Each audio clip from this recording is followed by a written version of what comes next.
Welcome back in to No Pun Intended, presented by Club Fantasy for the fourth time in 2020, and sadly the last time this year. Welcome to the Women of Fantasy Football. I, once again, am your host, Faith, and my girl, Lauren over here. You nailed the point. We got the pointing right. Okay. You nailed the point. I was like, wait a second. Lauren's on my right, which means I need to point We got it. It's only our fourth show. It only took us how long to get it? Still don't get it. Still don't it happens. Get it. It happens. Oh yeah, these guys down here. Oh yeah. Who are you? I'm Josh. Oh, that's right. Yeah. I'm Joe, and then this is Mustache Man, also known as Part-Time Ninja, also known as Ryan Weesey. Oh, yeah. Come on. That's your new name. Also, Ryan Weiss with a brand new background that we can't make fun of. Yes. Sad face. Dang it! I knew there was something wrong. Lauren will find a way to still, so don't worry. But it doesn't matter about any of the five of us, because this way, Yes. Lauren, who do we have joining us? Wait a second. Oh my gosh. Well, Hold on. Yeah, I was gonna say, I think Joe, Ryan's gonna tell us who it is. he's really excited about this first guest. Oh, he is. His mustache is all a tingle. I know his mustache is all a tingle, and I'm gonna let the Women of Fantasy Football Nation that we have accumulated. Thank you so much for tuning in again. I want to let you in on a little secret about how incredibly professional my buddy over here is down here. Yes, Sir Ryan Weesey, as his name is now. Weesey. We're setting up, getting ready for next year, batting around some ideas. And I was like, let's make a spreadsheet, and like put our roles and responsibilities in there. And Ryan's like, great idea, I'm on it. And then sends us a message and he's like, updated. And I was like, great, what's he gonna take care of? And it's role, Mustache Man, responsibility. Detail. Bring mustache.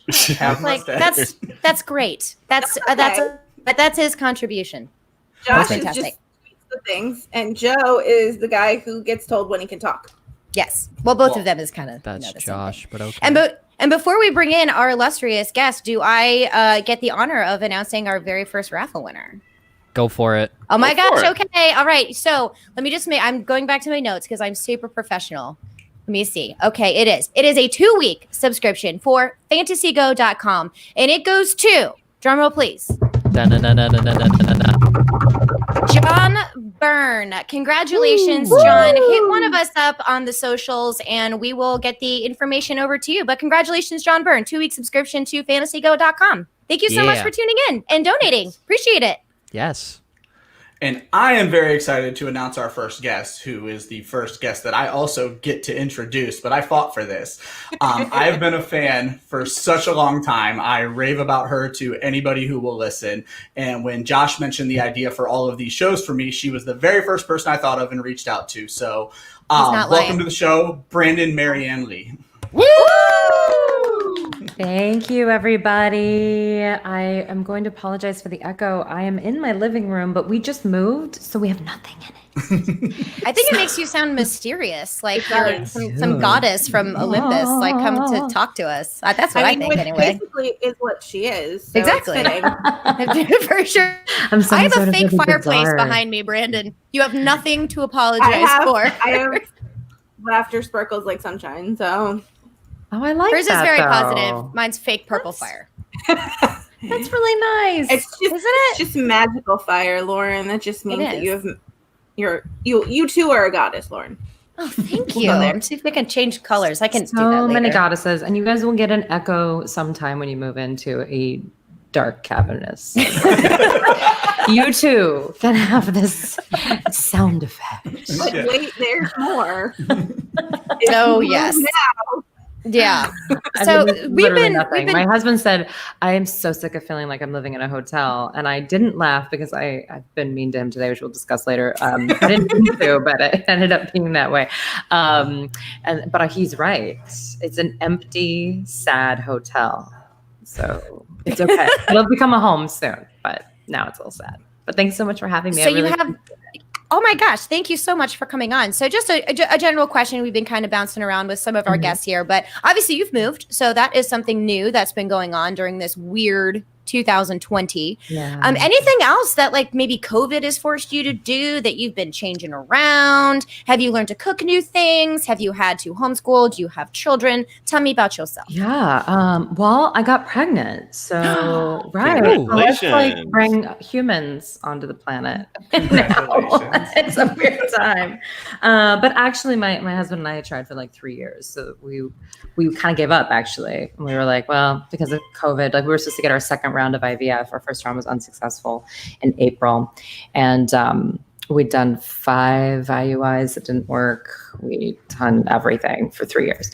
And when COVID started, I just kind of sat him down and like had a real conversation. I said, I think this might be the end of the road for us because we're supposed to have IVF next month. I don't think that's going to happen. I even could tell then like that this was going to be a long haul because also I live in New York City and we got just smacked in the face. I mean, now we have like no cases, but like back in the day, it was just a nightmare. And I said, not only that, but my husband worked in the entertainment industry and restaurants. So he was a manager of a new restaurant that had just opened for 3 months before, like a high-end restaurant. And then I, work in real estate and sports, so sports, I had taken the year off before because of health issues and also like trying and things like that. But real estate, we couldn't legally show homes until the end of June, beginning of July. Wow. So like we were both just completely out of work. So I said, listen, we're gonna have to tap into the money that we're gonna use. I just don't think this is gonna work out.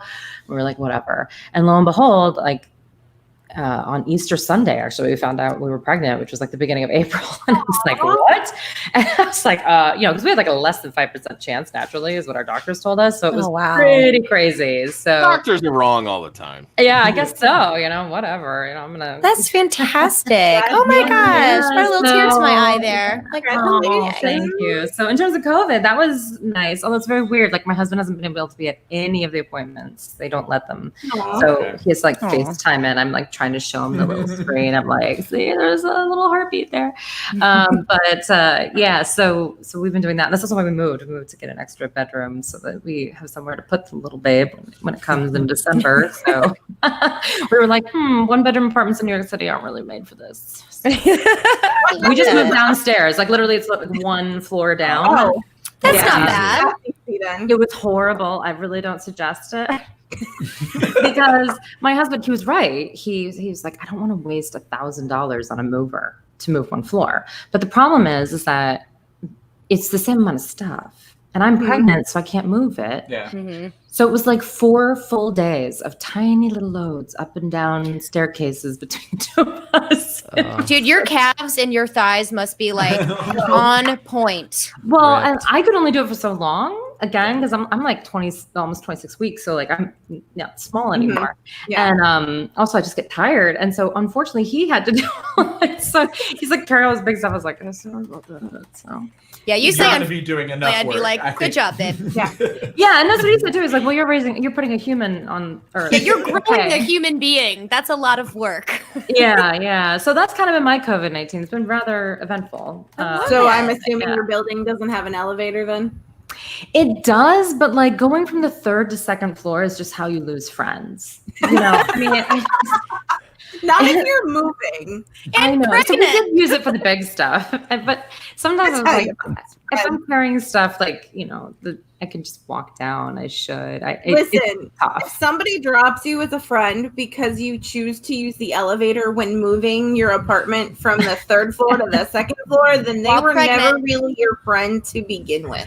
That's so true. But see, we've lived here for 10 years in the building, and so everybody knows us. So it would be like, although everyone's being very sweet because they know Brian and everything. But yeah, I was like, I did feel bad though. It's 1 floor. I was like, come on, Brandon, get it together. I just need to know if you guys tried to move a couch down the stairs and just somebody randomly yelled pivot really loud, like over and over again. I think so. We did hire The a couple of enunciation in the right place. dudes for like 2 hours. So they did the like couch sort of bed or whatever, but still it's an apartment and it's like a pre-war apartment. So sometimes there's like thin hallways. So they had to like deconstruct the bed and things like that. So it was very weird. And actually our stairway is larger than our elevator So some of that was the way to go. Yeah, I mean, not to like bore everybody with moving, but I'll tell you what, everyone's like, oh, it must be so much easier to go down one floor. I was like, we made so many mistakes. Was the sofa a sofa sleeper, or was it just a straight up sofa? Like the sofa sleeper that got the bed folded into it? Yeah, no, it's technically a futon. So we're buying a sectional, but because a sofa sleeper is like the weight of 6 mountains. That's what my husband wants, is a sofa sleeper, and I'm like, it's too heavy. No, it's awful. Never moving it. Never move it.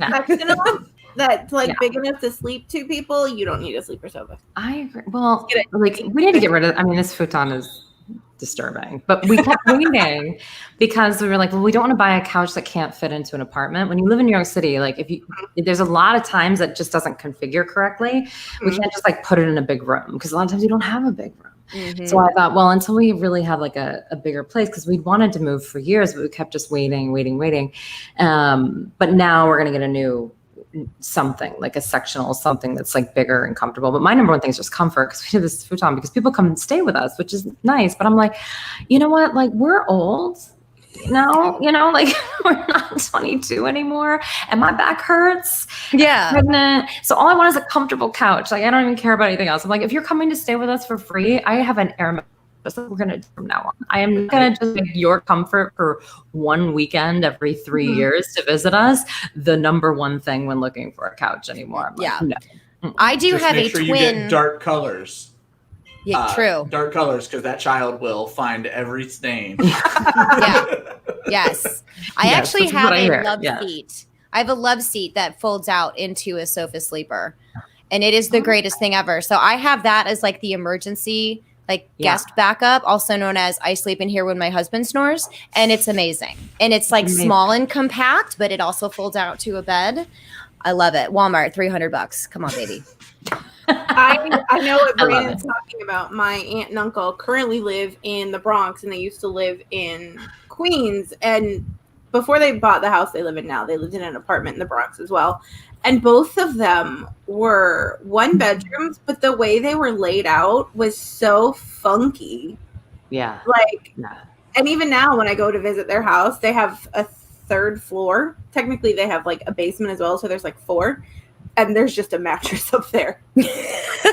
Yeah. I mean, it's bizarre. If I have somewhere to stay for free in New York City, I'm good with just a mattress on the floor. I mean, seriously, that's kind of, not right now. I mean, now nothing's happening on the planet, but, typically it's like $350 for a cheap, like Motel 6 type of room. So like I'm saving you like $350 to $550 a night. Like, I'm not going to also break my back every day watching TV. For real. For real. I'm going to ask you one more question before I kick it over here to the those guys down there. So much. So it's real, Joe. Just smile and nod. I don't know. I don't think so. But last I checked, there's some obnoxious noises coming from the basement. They're in the basement. Yes. We've relegated them to the lower We give them so much crap. Did you make your bed this morning, Josh? That's what I want to know. I mean, technically, I haven't slept in my bed in almost a week. Oh, so. Okay, that's rare. Chicken brown cow over here. Didn't know we were getting into this convo. Was that like a weird brag, or I don't know. No, it wasn't a weird brag. It was answering the question. That's all it was. Yeah, like brown chicken, brown cow. A yes or no would have sufficed. Not like a. She said, did you make your bed this morning? You could have said no, but you decided that you felt it necessary to tell us, I haven't slept in my bed in like a week, knowing if you guys want to interpret it as bragging, by all means, do you. I'm interpreting it as something else, but that's not allowed on the show. Rico Suave. Let me go ahead and get this last question out here. Yeah. So on social media, our dear guest, what is something that you see on social media that every time you see it, it makes you like cringe? It can be fantasy related. It can be anything related. When you see it on the socials, you're like, face plant emoji, like just stop, get that off of my eyeball space. Yeah, I find the analysis of he's so athletic to be the most lazy thing on the planet. Yes. Because he's an athlete. So. Ergo, he is athletic. Correct. He is athletic. And it's also just offensive to be like the other people are not somehow, even though they're literally professional athletes and we're sitting here, on our podcasts. It's like, yeah, he's athletic. I also find Spark scores should expire after 2 years. I don't know why. Yes. I can't. If we talk, it's the whole like athletic thing. This is why we kept overdrafting guys like Percy Harvin for a million years, and it just keeps going and going and going. Every year there's those people, and you're just like, oh, and like also like the Josh Gordon truthers, always like I love them. It was a million years ago. I think it was the Barack Obama era that actually Josh Gordon was on the football team, like fantasy relevant. So what's going on? Like, are we still talking about that year? So I just was Frank Gore 45. But it was a really good year. Yeah. Hold on. really good year. So And I agree. But you know what? I was really good then too. I was I was amazing. Agreed. Great year. I think Blurred Lines was the #1 hit. I mean, what are we talking about, people? Robin Stop Thicke, it. It was so long ago. His Spark score was through the roof, man. so Okay, I'm gonna ask a dumb question. Faith, I think you and I have the same question. What is Spark scores? Yes, same question. What is it? Oh, it's like those little like scores that they give them that says that they're athletic.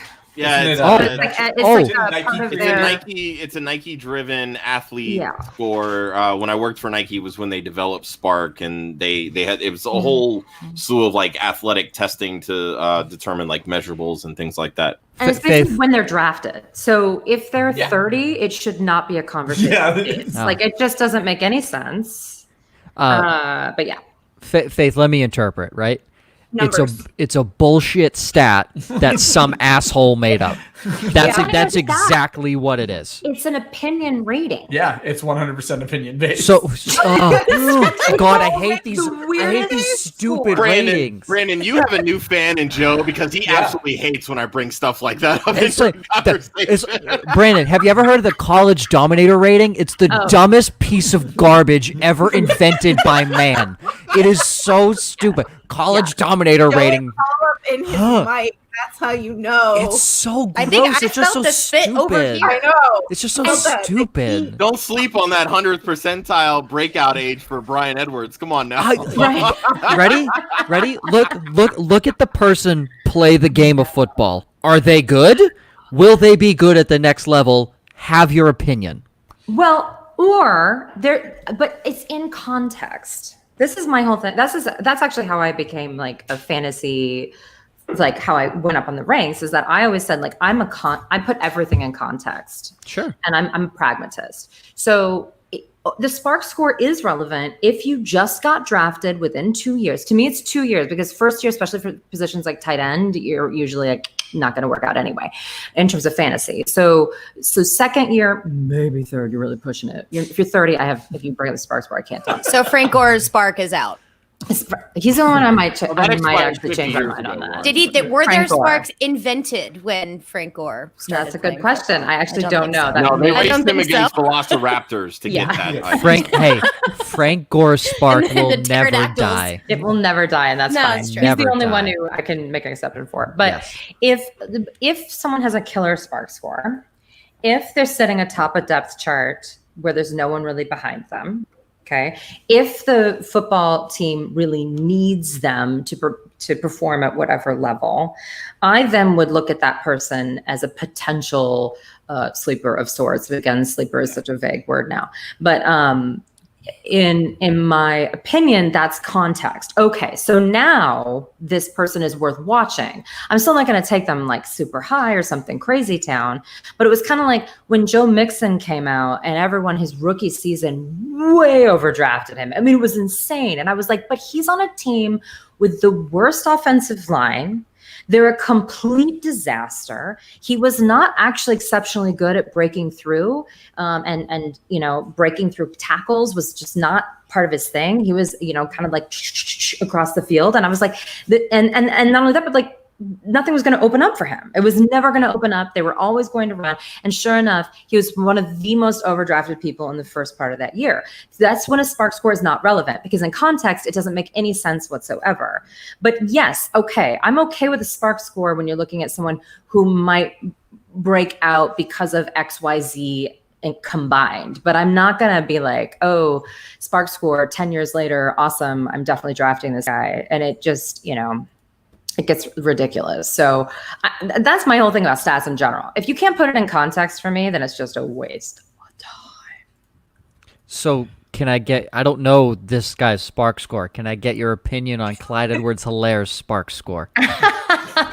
Actually, because I really don't care.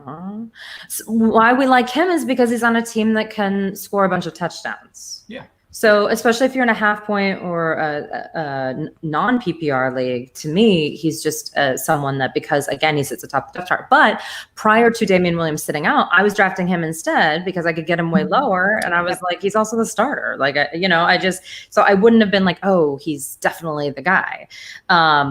To me, his whole draft stock is based on his offense, which again has nothing to do with his spark score. For reference, Clyde Edwards-Hilaire does not have a spark score. Ooh. Wow. I love how you said that. That was know like what? that was the head Yeah, bob, so Josh, you just sassy. did there. It was. Why did he like- not get a spark score? Usually those metrics are taken based on certain drills they run at the combine.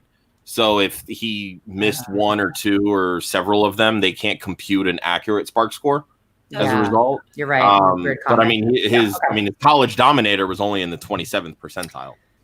Yeah. Oh, He's so- just circumstance, but circumstance matters, like Very more much. than anything, in my opinion. I'm a big opportunity person, and I'm a big context person. That's how I basically base all of But it. do you think his ADP is too high right now is the big question. How does it get any higher unless he goes to the 101? Sorry, Brandon. Just jumped in Yeah. there. I mean, I don't know if it's like, I mean, there are people that are literally taking him at like 105 over guys like Derrick Henry and Alvin Kamara. That's Yeah. kind of what I'm getting at. yeah. But I think he's right under there depending on your score. Again, your scoring is a big thing. So if you get, depending on the weight of the touchdown for your running back. I'm sorry, I say there's like these things for everywhere. And because I have nothing in here, it's just echoing. I apologize. Like a motorcycle. I'm like, I think that was Clyde Edwards-Hilaire getting mad. He is angry. He's like, I don't need no damn spark score. But like, so Brandon, Probably don't even know what it is. Brandon, you talk about the touchdowns. yeah. He's the smallest guy in that backfield. He's not going to get goal line carries. So his touchdowns are going to have to come from at least 10 yards out, and they're going to have to come in the passing game. So that's got to limit his upside. I think he's like right at that breaking point of where we're not quite sure who's the starter anymore. And I think there's quite a few of those, unfortunately, because of COVID-19, the lack of the preseason, lack of practice. We really don't know. If there's ever a time to read your settings, your rules, when your waivers are, it's this year. You have to do it. I mean, it's just insane. Like this whole, like, I don't know how Mark Ingram is going so low when he's the Because exact he's same terrible. situation as Clyde Edwards-Hilaire, right? He's in a team. It doesn't matter. People said the same thing about Damian Williams, and everybody's scoring fantasy points. I mean, that's the thing too. Like, I'm taking. You kind of have to take out sometimes. Like, are they the best or what? They're not, but it doesn't matter. He's going to go in, and I don't think J.K. Dobbins is ready to take enough work away from him to not justify the fact that you can get him like at almost the end of all running backs that are worth anything. That's what I care about. It's that he's so cheap. It's like I wouldn't pay top dollar for him, but it's like you can get him after almost everybody. It's unbelievable. So full disclosure, I love Mark Ingram. I don't want his ADP to go up. So anytime I get a chance to disparage any good Mark Ingram talk, I'm like, no, he's fat and old. Absolutely not. Terrible. Fat, old. Oh no, fat, old. Spark score is garbage, unathletic. Totally the crap. worst. Because I really like where he's getting drafted right now. Because I'm like, yeah, give me. And everyone's like, J.K. Dobbins is the future. I'm like, yeah, J.K. Dobbins is great. Get him up there. Leave my marking room to keep falling. I wasn't trying to disagree with you there. No, it's so true. Well, it's kind of play like the the year game. that, like, that Lamar Jackson came in. It was like, he's the future. Yeah, I totally agree, but they didn't start him right away. Yep. So it doesn't matter. Like, okay, I'm not disagreeing with you. I'm not a crazy person. I'm not an idiot. But the point is that in fantasy, it was not worth being like, oh, no, this is the guy forever. And I was like, no, but with the year after, I had him on almost all my teams because I loved him. But I just, again, it's all about context and what's going on now. And I think, unfortunately, this year we just know the least amount because we haven't seen anyone play football. We don't know what shape they're in. We don't know how they're, using them in any sort of packages. We have no idea if they have a new coach, what the situation is whatsoever. It's a complete joke. That's why I'm really focusing on people that are in the most stable positions that they can. That's why Clyde Edwards-Helaire, in my opinion, I'm okay with taking him high because he's one of the only people on a team that has consistent coaching, consistent teammates, a good team. They're going to score a lot. Easy. It's not about him. It's actually literally about everything else.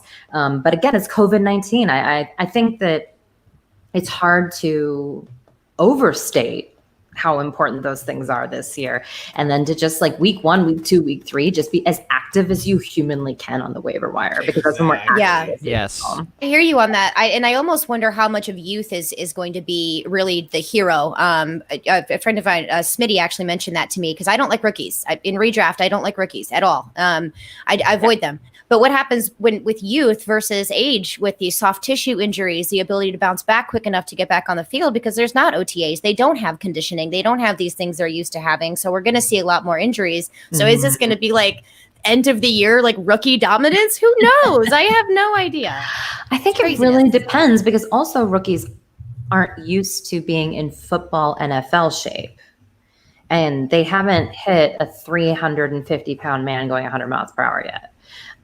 These people are nuts. I love when I watch college football and I'm like, oh, they're so cute. They're so little. Just like these little tiny little things. And like the stars are stars, but everyone else is kind of like, I saw them play high school football too. And, it's fine. It's lovely. But when you get up there and you just get hit by a train, it's hard. And I also wonder if they're picking up, especially each team is a little different in terms of how complicated their offenses are, right? So if they're on a more complicated offense in a complicated position, that's just not good. I'm worried about the wide receiver rookies getting that timing down. I'm worried for Joe Burrow, who is going to be an excellent football player. Again, this is a Lamar Jackson moment where I'm like, I love the guy, but like, this is not the greatest time to come in. I'm just like, oh my gosh. I'm worried about these players. I'm worried about Teddy Bridgewater, like Carolina. I don't. Obviously, Christian McCaffrey is amazing. If you get the number 1 pick, you take him. But I don't know how you take anyone else on that team. I don't know how you do it. I have no idea how the rest of the team's going to go. So, I think maybe I'm being too conservative with that, that I'm not taking enough risk. I just feel like, I'm more interested in the really late guys, like the Jerry Judys of the world, like the very, very late people I'm a little more interested in than the ones that I have to take high that are in really uncertain situations. So, everyone's going to have their own strategy this year, but that's definitely mine. I feel like the lack of preseason is also, I know we kind of debated, what's a sleeper and what's not a sleeper anymore. But I feel like the lack of preseason has kept some guys a secret because like DJ Chark is still available in the 5th round, but Corin in the 6th. Devontae Parker, and I know he's fighting through an injury right now, but he's available in the 6th and 7th round. And it's just like, did you not see what these guys did last year? So it's crazy. And I think that I think with DJ Chark, I'm not quite sure if the Leonard Fournette cut helps or hurts him because I don't. Now it's like, are they just going to throw the whole time? I mean, and he's just going to be double teamed the whole time because that's what I would do if I was coordinating on the other side of that ball. I'd be like, who on earth is going to take this? So I don't know. We'll see. I also was shocked that they they decided to cut him because from a GM perspective, with COVID-19 and no practice and, no preseason, I'm assuming injuries are going to be high this year, which I don't like to assume, but that's just how science works and, the body. So you could have gotten something for him when someone went down in a couple months. Like, just hold on to him for a little bit. I know you don't like him. Everybody I knows know. that. Like, that is so weird to me. There I has to totally be agree. something. Yeah. Something happened that it was just egregious. Yeah. He Now I'm threatened to burn curious, something too. down. I mean, it's got to be that bad because it makes no sense. Because literally, someone on a team, like imagine if Clyde Edwards-Helaire goes down, right? And nobody wants him, though. And That's what- what's crazy. Well, of course not, because they're just going to wait until they do have an injury. They need to know how desperate they are. It's true. Everyone's already figured it out. They haven't done a preseason game yet. They don't know how good or bad anyone is. So why are they going to take someone a couple days before the season? I mean, it doesn't make any sense. So just wait until you're desperate, and then you're like, I'll pick them up, right? I mean, There's another thing that I think is playing into this. I remember it was the New York Jets Hard Knocks from years ago. There's a date that if they sign them after that date, their contract's not guaranteed for the year. So that way they're just paying them game by game. Yeah. And I wonder if that's what's going on here too. yeah, I think so too. I think that's part of it. If you're not in an emergency situation, because here's the thing too, if you're a coach, you have no idea what other teams are doing. Mhm. So you have no idea what your weaknesses or your strengths Unless are. you're Bill Belichick. Yeah. Well, yeah, he's a warlock, so he knows everything, and that's fine. Yeah. That's how it goes. But yeah, if there's no reason to pick him up today for any football team whatsoever. He's also filing a grievance for his money with Jacksonville, so they're going to kind of wait to see how that probably goes, unless some big running back goes down in the next few days. I just don't think he's going to go anywhere into the season. Yeah, because I think they're going to try to do a game by game kind of thing with maybe some incentives or what have you. But yeah, or he'll be like everyone else that just goes to the Patriots to win a Super Bowl and like whatever. Yeah. I know, and I kind of agree with you too. I had this conversation with Nate Hamilton, and I was like, I would be surprised if he doesn't get signed by the time of the season starts. I would not be surprised at all. No, but I would be very surprised if he ends up not getting signed. Period. I mean, he's basically what Belichick thought that they got with Sony Michel. Yeah. Yeah. I mean, Yeah, Fournette I don't would be want. perfect there. Yeah, I don't want to talk about Sony Michel, but there's apparently. I'm worried he's going to go to the Eagles. I think Miles Sanders stock. Don't I'm put that so on my nervous. team, Brandon. Hold Don't on. do it. Hold on. For Miles Sanders, it's like all did- downhill. Did nobody see reports that the Bucks are very much in on Leonard Fournette and they're the favorite to get him? Every Yeah, team no, has I been saw the that, favorite. yeah. The Bears were, the Chiefs were. No, The the Bears said Ba- no. Patriots- No, Bears the were Bears like, no. said no. Bears were like, nah, no, I'm good. Nah, fam. Okay. If Sure they are. if Okay. if you're the Bucks, how would you not sign him to a 2-year deal?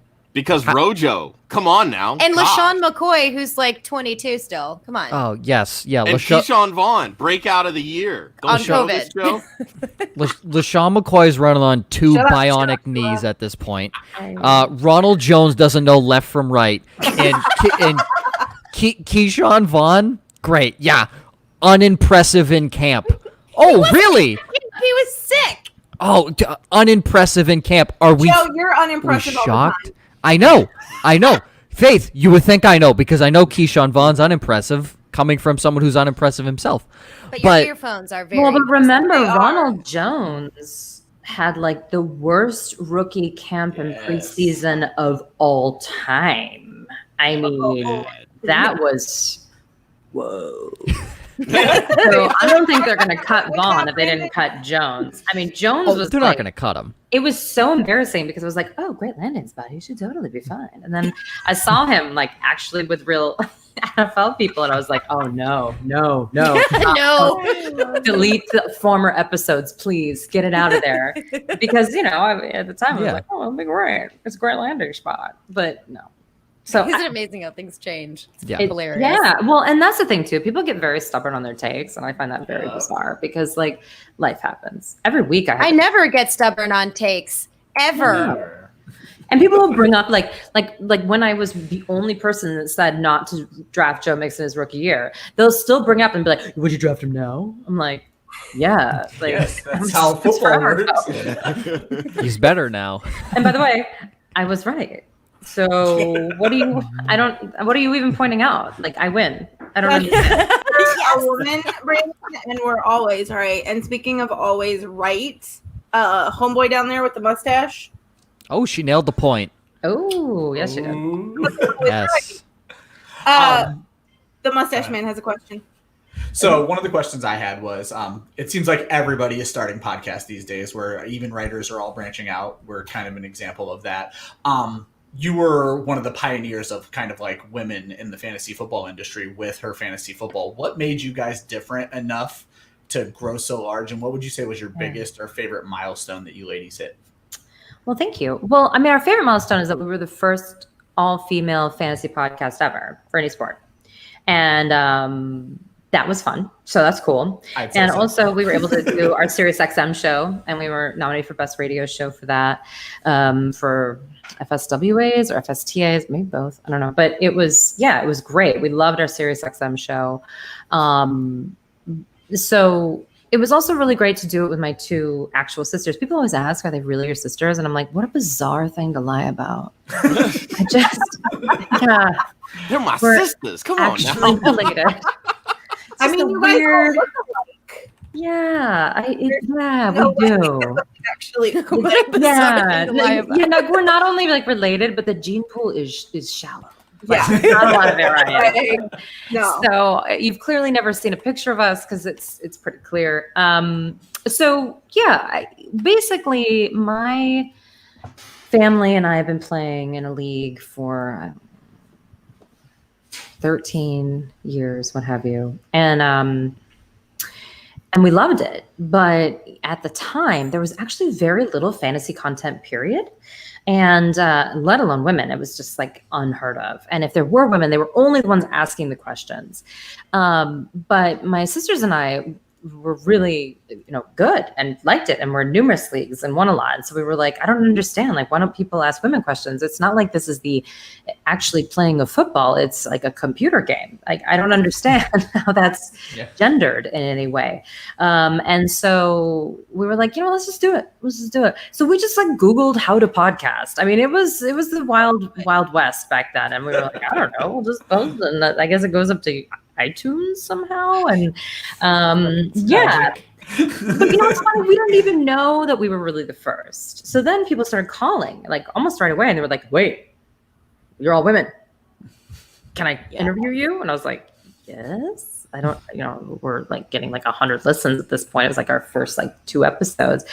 And then all of a sudden it was like, just jumped into like thousands. Like it was just like, boom. Like all of a sudden people were like, oh, okay, there you are. And I said, oh, okay. But I think that, a podcast is really great because it's a very special medium, because a voice is just so, other than when it's echoing and in this abyss, but You sound really, fabulous. Intimate like way to interact with people you don't know, and you can't hide yourself really. It's a very honest thing, and it kind of teaches you self-confidence in a way that maybe writing doesn't, right? Writing is very detail oriented and very difficult. Don't get me wrong, I do that too, but to have the confidence to have a voice, I think is especially important when you're a minority of any sort, whether it be a woman or anything else. And also, if you're a white guy, do it. It's just that I think that having a voice specifically as a woman was incredibly important to me, because representation is incredibly important to me. And as we started, I don't want to toot our horn too much, but more women came into the space. Like by a lot. Girl, toot your horn. Yeah, Sure. so I kind of felt like, hey, mission accomplished. We felt good about that a lot. Also, speaking of like being pregnant, we looked in the baby name book, and I don't want to say it's me, but Brandon is now listed as both a boy and girl's name in the baby book. Nice. And I'm just saying, I don't know a whole lot of other women named Brandon that are anywhere. So maybe that's also an accomplishment. And my mother, she always stands, because my other sisters' names, they're Ashley and Courtney. And everyone's always like, what are your sisters' names? Because they think they're going to be cool. And I'm like, it's Ashley, Ann, and Courtney. Not even like the middle name. Very white girl name. Yeah. And my mom's like, oh no, they're all Old English boy names. They're all the same. And I'm like, no, one of them's different. Yeah, one of them is a current English boy's name. Yeah, thanks, Ma. But yeah, so it was It's a all great those- experience. You should all do It's all it. those guys you helped win fantasy championships. They're naming their daughters after you. So Like, that's kind of cool. You said your sisters were Ashley and Courtney. Mm-hmm. So you're ABC. It's technically Is it BAC because I'm the oldest. Yeah. Yep. Okay. Yeah. I knew I knew if she was the oldest child, she was gonna correct you because I'm the oldest and I don't let anyone go before me. So. Well, yeah, because then everyone's like, "Oh, cute, ABC," and my mom's always like, "I didn't even think about that." I'm like, "Mom, I think that you did." So, and you know what's really funny is that if I was a boy, they didn't have a name picked out. They only like Brandon for a girl. So if I was a boy, they were like, literally, we're just gonna stay in the hospital. We have no idea. Steve. Baby boy. You know, they're just funny. If you met my mom at all, it would all make sense. But you know, my mom's a killer fantasy football player. In fact, in our Nice. first year of our family league, my mom won. Nice. So That's yeah, awesome. yeah. She and my dad only have 2 laptops because of fantasy football, because they would fight every Sunday. I love So that. they bought a second one just to make sure they stayed married. I mean, it's really intense. It's fun, and I think that everyone should do a family league. It's really fun, and it's something to talk about, especially at the holidays. And you know, you're just talking a lot of smack. It's awesome. So yeah. A family league would have to mean that you talk to your family. Oh my. Yes. And you know what? Actually, That got I'm the real only one dark. who left. Right? Yeah, that's That took a left turn. But I will say I was the only daughter who went to school out of state. And I actually wasn't very connected at the time with my family, to be honest with you. I was just busy, you know, it was like right after college and just everything's kind of crazy or whatever. It actually did bring us a lot closer, to be frank. Because I was just kind of living my, you know, early 20s life or whatever, and wasn't really, but then it did make a difference. So, you know, even if you're having like some peril, especially in COVID-19, and who isn't, you know, think about starting a league. Yeah, I could never be in a fantasy football league with. I have two older brothers, Rob and Matt, and I'm Lauren. I don't have like the cool name. The only cool thing about my name is that my maiden name is Stoner and my middle name is Jane. My name was supposed to be Mary, but I am not cool. My name is Lauren, so it's neither here nor there. But my second oldest brother actually plays fantasy football, and for like 3 years, he just refused to acknowledge that I A, played, and B, like research and write about this, and I get paid to do so. He's like, no. His exact words were, bitches be tripping. I was like, thank you. That's my fantasy football name. It is now my fantasy football name. And so he emails me and he calls me all the time. He's like, who do I draft? I'm like, have you? No one. That's when you respond, quit. Lauren. Bitches be tripping. I know. Yeah. Yeah. Oh, it's Bitch so has been funny, hanging up though. my phone. I know it's so funny because I'm like, he's like, I don't know, who do I draft? I'm like, do you know how vague that is? Do you know? Right. Like, no. I'm like, okay, have you heard of Fantasy Bros? No. Like, why do you play fantasy football? Just go to my website. Oh my God, Rob, you go. I can't. I get so frustrated. And then he drafts this. Yeah, stepmomlauren.com. Shameless plug. But yeah, like he drafts Don't the Google dumbest it. teams, and I'm like, oh God, what are you doing? No. Yeah. Speaking of, oh God, what are you doing? No, Josh had a question. So I came across a tweet actually the other day from one of the guests that we've previously had on our show. Mm-hmm. And I don't want to get too in specific and like who it was or whatever, but you did respond to it. So this is kind of why I want to bring it up.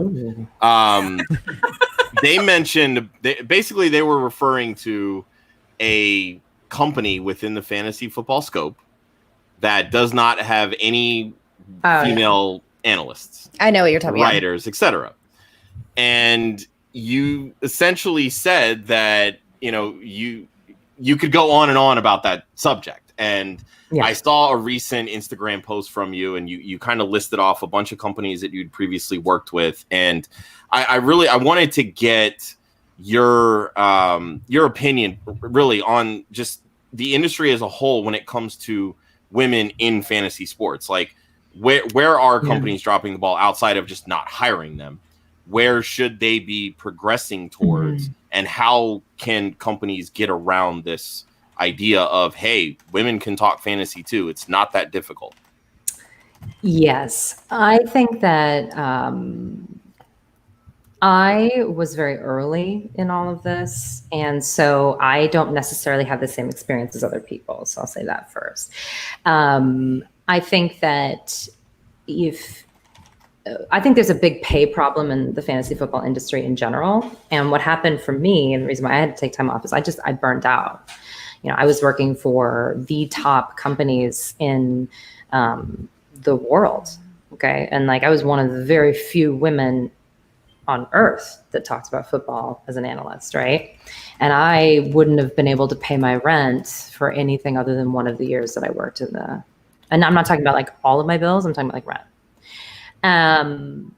I was working for just very, very small amounts. And the problem is that it was also that it was like a per article basis, but I was being asked to do interview after interview after interview because I was the token woman of whatever company or whatever. And also people just found it interesting and fine, but it's more work and unpaid. And also you're expected to answer all of your tweets. And I was finding that I was doing about 2.5 hours of tweeting and about 2.5 hours of other outreach per day during the season. I mean, so we're talking about like 5 hours of work that was unpaid almost every single day. And then I would also have to do all my research. I'd have to do, on camera work. I had radio show, podcasts. I was writing like at one point I was doing 13 pieces of content per week. And the problem is that there's only so many full-time paid positions. But if you're going to ask people to constantly be the image of women in the industry all over town, like something has got to give. But if you say, hey, like this is kind of a big deal, I need more or whatever, it's looked at like, but you got this great opportunity.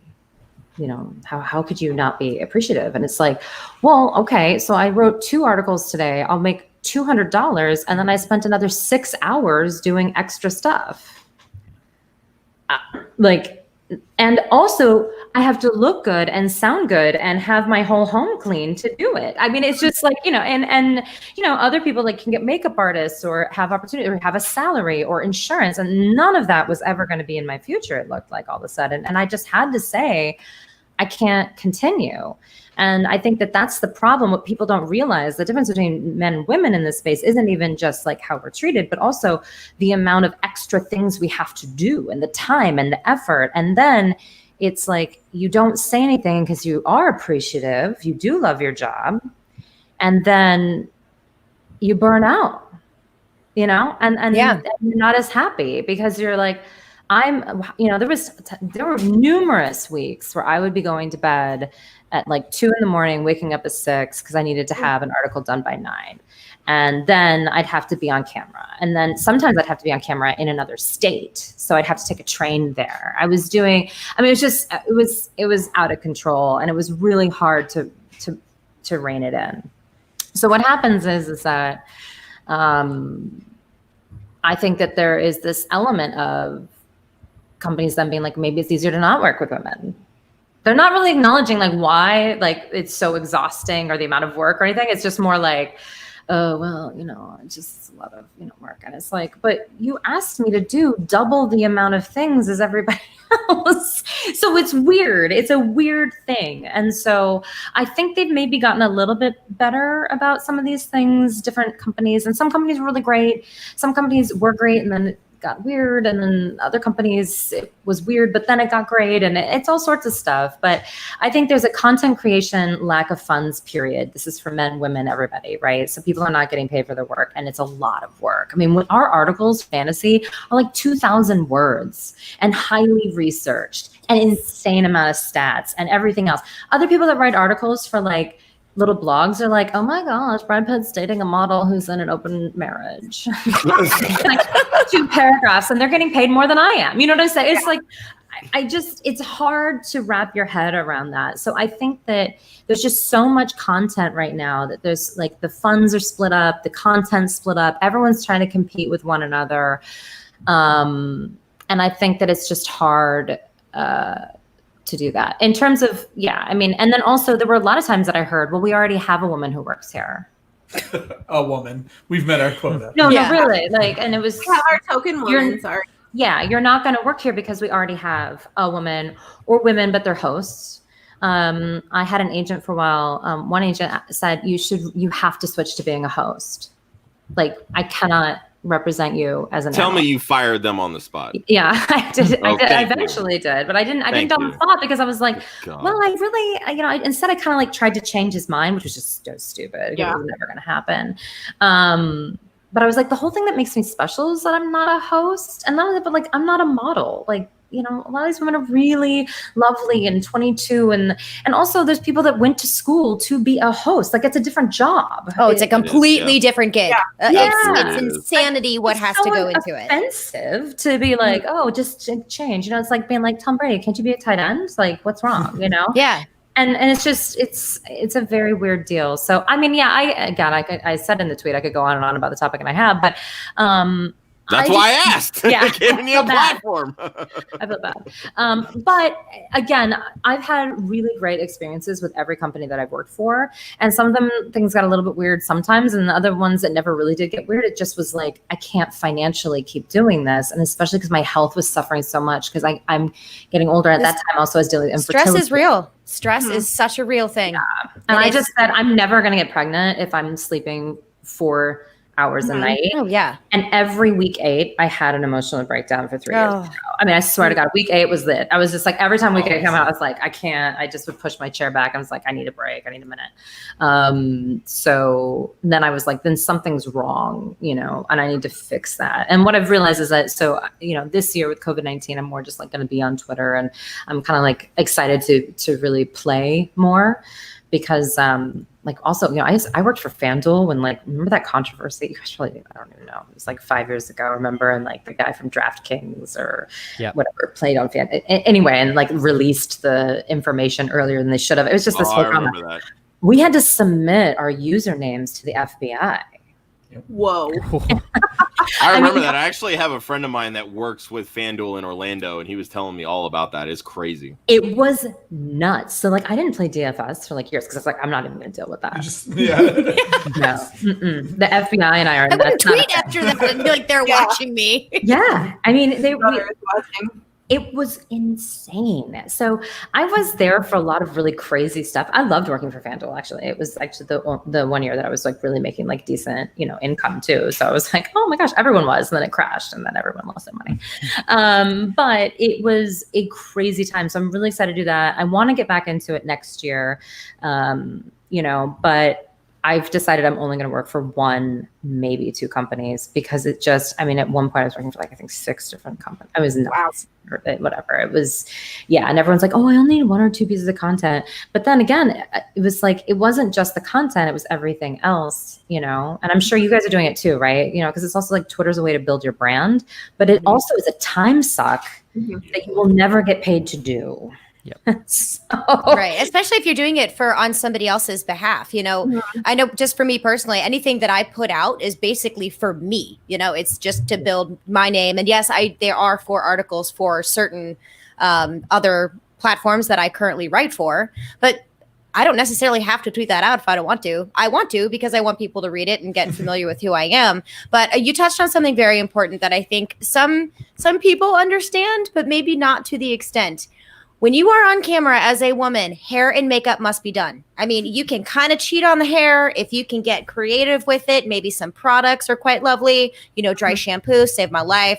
But you cannot show up on camera without makeup on. Do you want to look like a corpse? Because we will. And that's so frustrating that, if I go on to be a guest on someone's podcast and it's like, oh, you're fine without makeup. You have no idea. I need at least an hour to get ready for this. Come on. And I was like, oh, I love it when you don't wear makeup. I was like, you've never seen me without makeup. Yeah. You just saw me with less red of a lip. Yeah. Are you an idiot? Yeah. You saw me with no blush. That's no. When did you see me without makeup? Are you a stalker? Because that's the only way. They don't get it. They don't get it. But these are the same people that think the Kardashians don't wear makeup when they don't wear lipstick, right? Yeah. They're like, look, it's just their natural skin. I was like, oh my God. No filter. Yeah. 3 hours in makeup to make it look like they're not wearing makeup. Yeah, this is the nude look. Yeah, if I had like stylists following me around, like, let me fix your hair, then I sure it'd be fine. But no, I don't. I have a dog. Well, and the men on the larger platforms are all wearing makeup. Mm-hmm. They just don't have to do as much detail. Yeah, they don't have to outline. I think that we need to make sure, Lauren, that next year, these 3 hair and makeup before they come on camera. We tried to get it, and they said no. I just need better lighting. That's all. Hold on. You need a light that's in front of your face. Would be preferable, not the silhouetted background, Mr. Rico Suave mystery man. I haven't slept in my bed in a week. We get it. Go ahead, Joe. Time out. This is natural beauty down here in the basement. This is just. Why do you think we put you in the basement, Joe? Exactly. You wanna hide us from the world. On its skin, or it gets the hose again.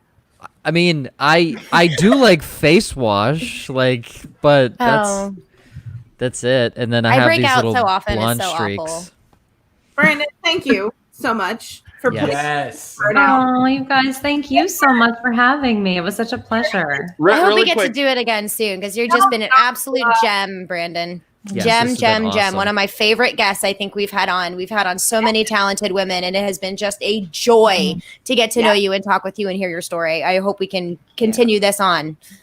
I love it. Thank your husband. Oh for taking care of your auction draft. Yeah, he's I'd be like, who do you get, honey? No. Yeah, that's not who I told you to pick. What are you doing? I said Brian Edwards. Really quick, Brandon. Really quick, Brandon, before you dug off, I actually have somebody off Facebook that asked this question. I wanted to pose it to you really quick before you got off. Haskins was named the starter today in Washington. So how do you think that's going to affect, in terms of fantasy, him and then the rest of the pieces in that offense? I mean, I think very little, but I do think that we're going to see, I'd like to see who their number 2 is. And I'd like to see at the wide receiver position. And then whoever the running back is kind of going to be like the little dart throw for like DFS and things like that, because they're going to have to run. There's no doubt. Yeah. I mean, of course, they're going to have Haskins as a starter. I don't even know why this is an announcement. I don't know. Do we have to announce Nick Foles as the starter, or like gross starting quarterback in Tampa? Right. Yeah. But you know what? I think that it's nice to get some clarity, period, right now in COVID-19 times. So I'll take it. Yeah, there you go. But I'm not really like running anywhere or super excited. But the good news is that they're all cheap, other than Scary Terry, right? I mean, that's the only one anyone's paying for. So. And he's still cheap. Terry's cheap for his value. Like, that's absurd. Yeah. Because he's definitely athletic. He's 100% athletic. He's That's my hashtag analysis. There you go. Love it. What a way to end. By the way, Brandon, you have like the absolute most majestic voice on a microphone. I freaking love it. Like I get told all the time I have a voice for radio. Girl, you got it going on. Like I can't even see. Yes. Told you have a face for radio. I get told I have a voice for radio because it's deep. Well, I may never put furniture in here then, because this is really helping. It's perfect. Love it. Perfect. Love it. Thanks so much, you guys, for having me. Thank you, Brandon. This was awesome. Thank you. Thank you so much, Brandon. Thanks, Brandon. Hi. She was awesome. That was great. Fabulous. You're all welcome. Yes, thank you. I'm gonna bump Lauren really quick while she's gone. So. Yes. We're waiting on Sam. I know she was. I think she's caught in traffic, according to the latest message. So I do want to hit on something. Whoa. Okay, Who went into this thinking Dwayne Haskins wasn't going to be the starter? Right? I have no clue. I don't understand. Like, were you really thinking, man, Scary Terry is going to be good this year if Alex Smith gets the ball? Like, that is, no one was thinking this. So that's such a strange thing to me. I've been saying it since our team previews with the Redskins on on that first Wednesday we started doing these back in May? Yeah. And I said Haskins is the sleeper on this team because he's virtually undrafted, and that team's defense. Well, the front seven's sick. The front seven is very underrated. Yeah. But their secondary is garbage. So they're going to have to throw? They're going to have to throw. Their offensive line isn't great. So yes, is Haskins going to make mistakes? 100%. But he's probably going to have close to 500 attempts this year, probably more. Well, sneak preview, Joe, because of you having him as the sleeper, I started digging in. This is actually going to be my next article, my last article before the season comes out for the Ballers. Haskins' rookie year actually compares. Now, they didn't play the same amount of games. It compares very well to Jameis Winston. And say what you will about Winston, he's good for fantasy. Fantasy machine. Exactly. And that's what I think people are not taking away from this is you just like you want Justin Herbert to be the quarterback for the Chargers. You want Haskins in there. He is a guy. He has that rapport with McLaurin. It's going to be very good for fantasy. Real quick before I get to a question on YouTube. Shit, I just lost my train of thought. Ryan, talk about what you were saying for a second. I'm sorry. I was talking about how you named him sleeper. He compares well to Jameis Winston. Good for fantasy. Yes. Okay, thank you. The second half of last year, Haskins looked progressively better every week that he played. He also played a lot of bad defenses too. But Josh, name me one good defense in the NFC East. Thank you for your silence because they're all terrible. You gave me like 3 seconds. That's all you needed. They're all terrible. But something that Blake Reno had asked a little while ago, he just traded James Conner and Deshaun Watson for Amari Cooper. Now, he says he has 2 better running backs. I don't know who the running backs are. Blake, if you're still here, drop them in the comments. This is over on YouTube. He asked for his thoughts, and just look, Blake, I'm a very upfront and very blunt person. You got screwed in that trade. Yeah. I'm just going to be 100% honest there, Blake. Awesome. I'm not a big James Conner fan at all. But if we're just trading Watson for Amari Cooper straight up, no, I'm still not doing that. Yeah, still not doing that. I mean, your QBs have the QB scoring in that league has to be just abysmal for you to do that. Yeah, at the very least, it better be 6-point touchdowns because I'm not trading Watson in a 4-point touchdown under any circumstance this year.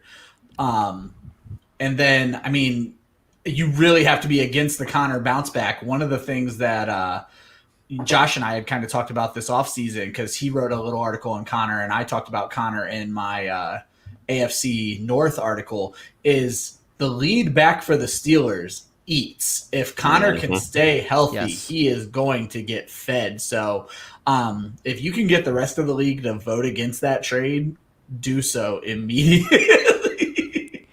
Yeah. A big if James Conner can stay healthy. But before we get into any more little small talk here, before Sam Holt comes and joins us for the final hour of the Women of Fantasy Football show number 4, final one, which is kind of sad. Yeah, this has been a lot of fun. But the second raffle item. Hold on. Go ahead. I just want it to be known that Lauren has to step out for a second, and then you 3 talk like I don't even exist. You walked away. You did walk You away. literally walked away from the screen. Before that, I was literally gone for 30 seconds. So jump in any time. Jump in any time. This is an open forum conversation. Jump in anytime. And speak of the devil, she's back. Hey. There Hello, she lovely. is. Let me rearrange how we look on this screen right now. You can go there, and then when our guest joins, we can put it there. I'm back. Yay! Hey. We were just about to announce the winner of the signed Kenny Golladay jersey. So jealous of whoever you are. Yes. Yeah, this is pretty sweet. Lauren, I did open this up to us to bid on, so you could have thrown a donation in to put your name in the hat. It must have been in one of the many tweets or that literally were said it going on on last week's show. during nap time. I thought you were Probably talking about wasn't the listening Tito's. to you, So, Josh. This yeah. is normal. I thought he was just talking about the Tito's as well. I thought he was as well. I would have bid on this. See, I would have bid on this too had Yeah. I known. But if we would have won, I feel like that wouldn't be fair. You know what I mean? Even though we are totally above board on how we pick these winners, 100%, I feel like it just would be like, oh, Like this is for everybody else. It's Yeah. not for us. And It's for our feel like we should listeners. throw out this disclaimer because Faith and I did both donate towards winning the signed Tito's bottle from you. So did my neighbor. So- So did my neighbor. And Let's I would also also throw like out- to point out that Joe is the one that is randomizing these names. Correct. We don't even know who No. won that. And we're not going to see Club Fantasy doesn't see a dime of this money. This Yes. is all going towards the Women's Sports Foundation. Also, I still haven't picked the winner. I am spinning it at the end of the show. Did we talk about our goal? Going to, I was gonna are you say, at actually what going to point do are we the going screen to share with discuss it and put that? that on there? You Yeah, really so should, Joe. Do you that boys- one live. Yeah, so you boys be quiet. Faith, we should Yes, probably sir. bring up how wonderful these donations have I been. really feel like we should. Yeah, go for it, girl. I mean, our goal was $1,000 for the Women's Sports Foundation, and as last count, I am going to actually defer to you, I got this. Joe, on this. Yeah, With just count? because I have it up right in front of me here. Mhm. The total so far, and you can still donate, $1,440. Yes. Yes. So not only did we meet our goal, we Exceeded. heavily succeeded our goal. Yes. You guys, this is amazing. Yes. Not only is because we get to talk to these amazing guests that we've had on, which Mm-hmm. has been star-studded. I'm sorry. I mean, you can't get any better than ladies in this Women of Fantasy Football. There are so many more out there that we are hopefully going to get to next year. So please hit us up. We love that. But this was for the Women's Sports Foundation. This was for this whole reason. So this has just been such an amazing journey and an adventure. It's just so cool. Yay. Yes, this has been amazing. We'll get to do it And- again next year. I Yes. know. So excited. Bigger The boys and are so happy to be yelled at Better. again. I know. And They're I'm- they're It's happy gonna about be it. weird next week when we go on and you ladies aren't here. We're gonna be like, guys, what the hell are we gonna talk about? How do we do this? Yeah. What do we do? Lauren, from what I hear Josh saying is that we should randomly just pop in and yell at them so I they agree. Oh, you're always welcome. Yes. so they're not like I don't know what to do. I like that. I like And- that. Good job with the point, Lauren. I did. Do you like that? Was that so like awesome? Because I was like, point at Josh. Yes. So That was wrong. No, you pointed at Faith. No, because I wanted No, because I no. wanted to point at Faith. thought process. So thought process was point at Faith, Oh, ergo okay. point at Josh. So like I'm trying to get it. So point at Joe means point at Ryan. See, I'm getting it. Oh, look at that. I know. So, I'll forget it in 5 minutes. Before we leave the winner of the Galladay jersey in Yes. suspense here, Oh, let us name this. All right. So the winner of the signed Kenny Galladay jersey is, thank you for the drum roll, Marty Beamish. Congratulations, Hey! Mr. Congrats, Marty. brother. I love the name Marty. Such a good name. Marty Beamish, congratulations. You have won the signed Kenny Galladay Lions jersey. DM us on Twitter. That's the best spot. We'll get your information. We'll be sure to get that out to you as soon as possible. Again, we are just waiting on our next guest, Sam Holt from Fantasy Focus. She is caught in traffic, ladies and gentlemen. Gotta love Los Angeles. Good. Traffic be a bitch. So Yes, it is. Yeah. that's- Drivers be tripping. You said you said she's in LA, Josh? Yeah, she lives in She's California. in Cali. Oh, a couple miles. That could be like an hour and a half before she gets on with us. So I will. So Sam and I were chatting the other evening, and she was saying how she was going away for. Well, she's having like a mini vacay, like a getaway, and she's going to go camping. And I was super jealous, and then I started sweating because she's like, "Yeah, no screens. It's going to be like just so beautiful out." And I sent her a screenshot when it was the real feel of 112 over here in Florida. She's like, "That's disgusting." I'm like, "Yeah, so we can't physically go outside. We're going to die. Like it's awful." So we have some property. We have like a super old, trailer we have out there that we have not seen in a while. And apparently we have trail cams set up there. Apparently we have wild boar that have completely rooted up like this clearing that we have, and we can't even drive onto the property. So she's like, we don't have wild boars in California. I was like, They just oh, have well, that's lions. it's not nearly as No. bad as the mountain lions and the alligators and the brain-eating amoebas and the mosquitoes that will literally give you Zika. It's fantastic here in Florida. It's great. She's like, yeah, okay, that's nice. I'm like, oh crap. Before we talk about anything else, I would just like to point out our good friend Linda, who, fun fact, I learned last night, Linda is not her real name. Ooh, not Linda. Spicy. Not Linda. Linda's been lying this whole time. Oh. Lion Linda. So Casey's not Casey's real name. Linda's not Linda's real name. Casey is Casey's real name. Casey. Yeah. Her last Kasem. Her last name is Okay. not Kasem. Last name. Okay. All right. See, you could accuse me of not listening, Josh. Psh. He's a guy. They never listen. Yeah, we anyway, never listen. the reason Hey. I have interrupted- excuses built into my DNA, Lauren. Sorry. I have excuses built into my DNA. Quick, Faith, go. Talk about it. Go. Linda, thank you. We actually just hit $1,500. Thanks to Linda. Thank you, Linda. Yes. She's one of the coolest people And out I there. quote, just a normal ass donation. That's right. I love her. Yes. I Linda, love you're her awesome. so much. Linda, who's not really Linda, we appreciate Whoever you. Hashtag- you are. Not Linda. I have to And- say, I think her response was one of the best to the what is like so irritating that you see on social media. And hers was choreographed dances. Like I did not expect that at all. Choreographed Yeah. wedding dances. Oh my god, it was hilarious. I'm like, oh my god, I love I you. was in the warehouse at work yesterday, and that song. I can't Were you in remember trouble? things- No. Oh, okay. So my office is where we store all of the election equipment, all of like the voting machines and all that stuff. So we have this giant warehouse in the back, and they tend to listen to a stereo, and they were playing the song from The Office Wedding, Yeah. and that was yeah. the first thing I thought of was Linda Hayden. Choreographed dances. And I start laughing, and then somebody goes, "Are you okay?" And I'm like, "You had to be there." You had to be there. Hey Lauren, guess what? Oh my god, guess what? Oh my god, our guest is here. Yay, my spirit animal. I love her. Hi. Oh my gosh, so excited to be on with you guys. Hey girl, how's traffic?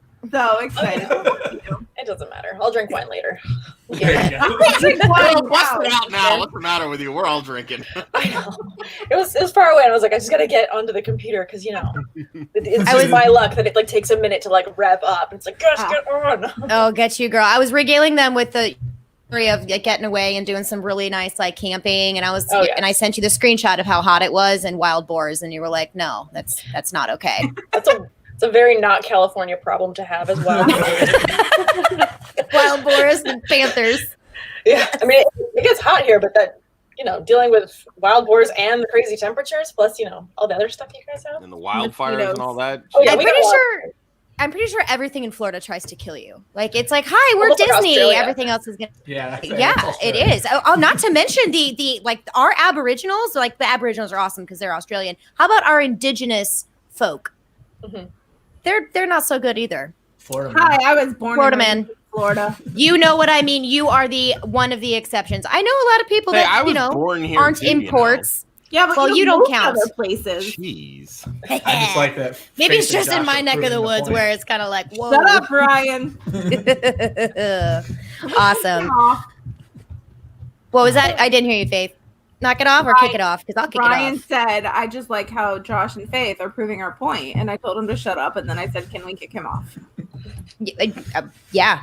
I mean, sure. Wheezy Wheeze, you're gone, bro. We I'm kidding. see you out. Okay, so I do. I want to throw out my first question here for my spirit animal, Sam. So if nobody knows this about Sam, she is what is not quite sure into the fitness world. So you can do what I do and stalk her on Instagram politely, but she's got some Yes, fabulous don't pictures be a on there. And I told her, I'm like, I am stalking you on Instagram. This is amazing. She's like, that's great. Thank you. It's like, hey, whatever. It's So public, it's like, I've tried to work, I've started working out, trying to, shed some of my freshman 15, also known as COVID 15. I'm just calling it freshman 15 so I feel younger.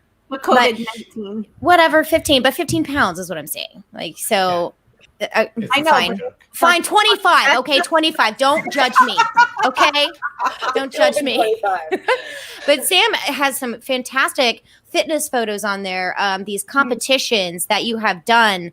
Talk to us a little bit about that. How did you get into it? Are you still going to do it? And how has this helped you, like, in your career, in life? Or was it just so awful you're like, I'm never doing it again? Because that's what I would say. It's so many, all of the above. Actually, I got into doing fitness. I mean, I've always been kind of like, I've never been a good athlete. So it's also like, you know, I'm super into football, could never actually do a hand-eye coordination sport growing up. I was just never that gifted. Never would have guessed that. Yeah, you know, if I have to put it over there, you know, I drive it over there. I'm not going to like throw it. Like I can't get from point A to point B without just walking it there myself slowly and not letting go. So, but aside from that, I've always been kind of just, you know, average into fitness. Like, I gotta go to the gym because, I gotta, but like nothing really big. I had a couple health issues that came up that kind of forced me to change like my entire diet. And I figured if I have to change my entire diet, I'm already eating crazy healthy, what fitness competitors are eating just because I have to, might as well throw in some extra working out and see what kind of results I get. So as a result of that, I was just like, okay, I guess I'm going to try and do this. Once you get to this one level, you're like, well, how much further can I push it? And then I had a instructor that kind of motivated me and said, hey, you know, you could do this. And I was like, okay, so I did. So when I was 30, I went and did 2 fitness competitions. And so I have that whole experience. She don't look like an average 30-year-old, y'all. I was going to say, you said when I was 30. So how old? No. I'm 32 now. So like the whole year, like once I hit that birthday, it was just like, okay, you're just gonna be on a diet for like a year and a half. And then I did that. So, you know, that's tough. You know, I understand when people are like, oh, I could never do the diet. I could never do the food. It's work. There's a whole reason why you don't have a social life when you're doing fitness competitions, because you wake up and you're at the gym and then you're cooking and then you're cleaning and then you're at the gym and then you're cooking and then you're cleaning. So it's just, there's no other time for other things, but it was fun. It was a good experience. I know that now I have crazy willpower that I didn't know I had before. Probably not going to do it again just because now all of my time is spent in football. So, you know, if I want to, you know, I don't want to half-ass 2 things. I want to whole-ass one thing. So I'm going to whole-ass football. I feel you. And so I said she's my spirit animal. So I got back into fitness because I was an athlete. I played sports growing up. I mean, 4 to 5 different sports if you include horseback riding in there, multiple teams per sport. And I just fell out of it because as you get older, I focused on school. I focused on, you know, career and all of those. And I like myself, I was suffering from more mental issues like anxiety, depression, and like that. And I went down the food and the health way of trying to, you know, cope, I guess, if you will, or get better and healthier. Mm-hmm.